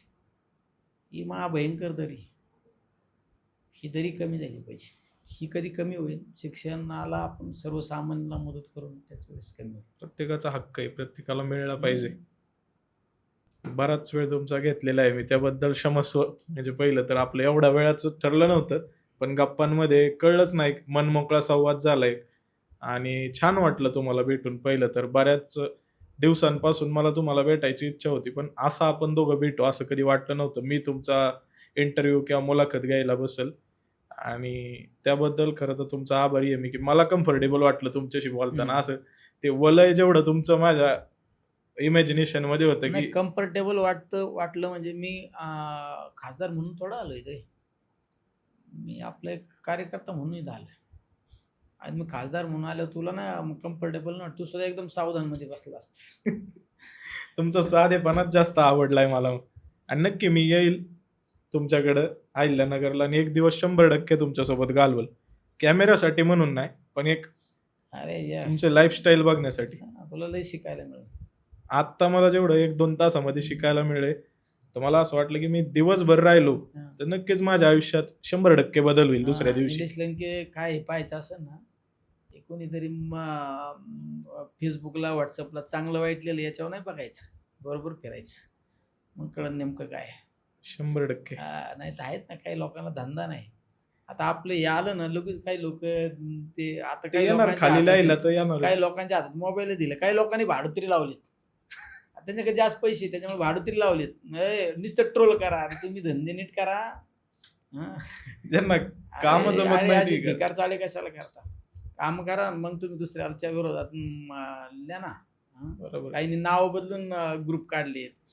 काय असतं ना ते काहीतरी ग्रुप हम्म. पेज काय असतात नाव ग्रुप. अरे नाव ग्रुप बदलून कशाला पेज करता, स्वतःचे नाव करून लिहा ना. बरोबर. तुमचं काय समाजासाठी हे दाखवा ना. आपलं काय नाही शून्य. निलेश लंकेने काय केलं दुनियासाठी लोकांसाठी, तू काय केलं गरीबाच्या पोराला एखाद्याला चॉकलेट दिलं का. असे पण आहे, पण हे सब दुनिया हे चलती आहे का नाही. आता मगाशी तुम्हाला मी डायलॉग विचारला, तुम्ही तर सांगितलं नाही. हं, मला 2 डायलॉग नक्कीच सुचलेत तुमच्याबद्दल. हं. एक तास आहे की एखादा योद्धा शरण येत नाही, त्याला हरवू शकत नाही, त्यावेळेस त्याला बदनाम केलं जातं. आणि दुसरी गोष्ट अशी आहे की जब हाती चले बाजार तो कुत्ते भुके हजार. हां, ती गोष्ट मला जाणवते आता. हां, ते चालूच असतं. त्याला विचार नाही करायचा. आपण आपल्या परमेश्वराला स्मरून प्रामाणिक काम करायचं. आपल्या अंतर्मनाने सांगितलं पाहिजे मी जे करतो ते प्रामाणिक काम करतो. हे हे काही लोक आहे ना हे छिटरमुटर चाळे करतात. मोठाले पदं घेऊन हिंडतात. त्यांना असं मग या पोलिसाला "ए, कर रे हे करते अरे तू असे धंदे कशाला करतो. मर्दासारखं काम कर ना चल." खासदार साहेब धन्यवाद. जय शिवराय, जय शिवराय. जय शिवराय. रामकृष्ण हरी.